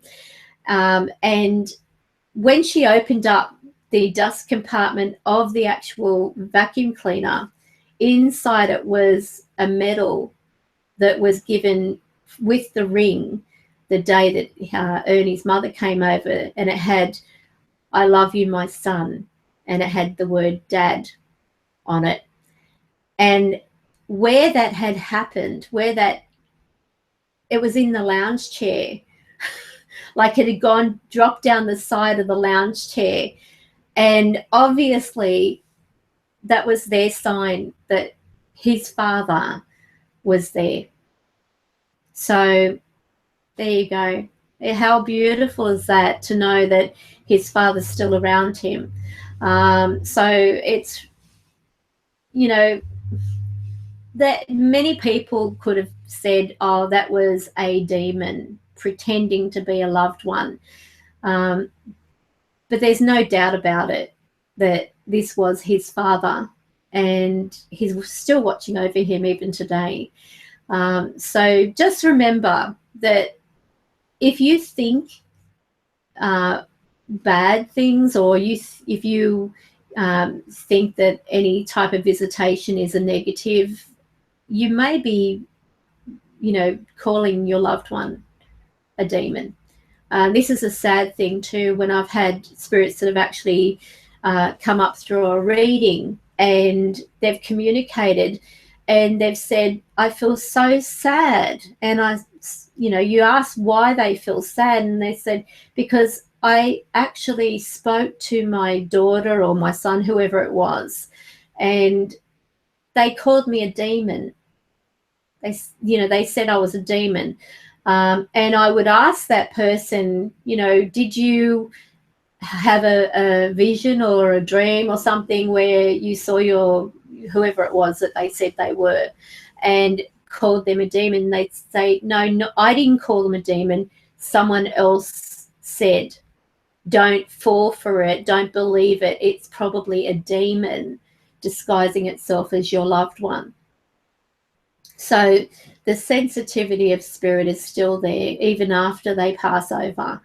I'll tell you one story just before I go. I think it's funny in a way. I went one day to a cemetery to visit the grave of my great-great-grandparents who, you know, I never basically got to see in this life. And I had been exhausting myself driving around like a nut, and it was a Sunday, I think, because the actual office was closed where you could go up and ask where the grave would be located. So I was just being guided. You know, something kept telling me it's facing the road and it's around near a corner. And I mean, it's a big cemetery. It was actually I can't even think of the name of it. It was on the tip of my tongue, but it's gone. Anyway, I'm driving around and it was a hot day. I'm sweating like crazy. And I just stopped. And this is something that I want you all to take notice of, because it can happen for you. It can really happen for you. This is what I mean about our angels, how they work with us and how our loved ones work with us. I'm driving around. I'm exhausting all my energies. I was at that point, I was ready to just start the motor again and go home. You know, I thought, what's a waste of time? I'll come back on a day where the office is open. So anyway, I said, guides, be with me. Guide me to my great-great-grandparents' grave that I'm here to visit today. And the funny thing is, where I pulled up and where I began asking my guides, they'd already answered me, but I wasn't aware of it at that point. As soon as I started the engine, I looked over at the graves right in front of me, and may God strike me dead, that was their grave. I had pulled up literally in front on the ground, like I drove off the road type of thing, on this section of grass where you could park, and right in front of me was my great-great-grandparents' grave. And I was beside myself. Even my daughter was with me. She couldn't believe it. So I had evidence. I had a witness, if you want to call it. So yes, it was amazing. Ask your guides. Your guides are always with you, and I really want you to embrace that, because your guides will communicate with you, and they will work through you, and they will help you with whatever you want. But as long as it's divinely planned, you will receive it. So obviously they were working before I even got to ask them. They had already brought me to their grave, and I'll never forget that day. I was like, seriously, sweat pouring off me. It was so hot that even the air conditioner in the car was struggling. So there you go. Just ask your guides for help. If you're going to do a spirit communication session, be it a spirit box, Ovilus, or even if it's just the Ouija, always go in positive. if you're positive and you believe your angels are with you and your guides are with you and God is with you, how can anything go wrong? You know, think about it. Go in positive and just make sure that, I mean, this business about, you know, protecting yourself in the white light, you can't see that white light. So you might as well just ask your guides and your angels to be present and to be with you through that, so no harm can come to you. But if you think it, you'll receive it. So don't even think you're going to be harmed. If you go out on a location with the intent to walk away with a scratch or be attacked, or you're doing it purely for sensationalism for a YouTube video, you'll get it.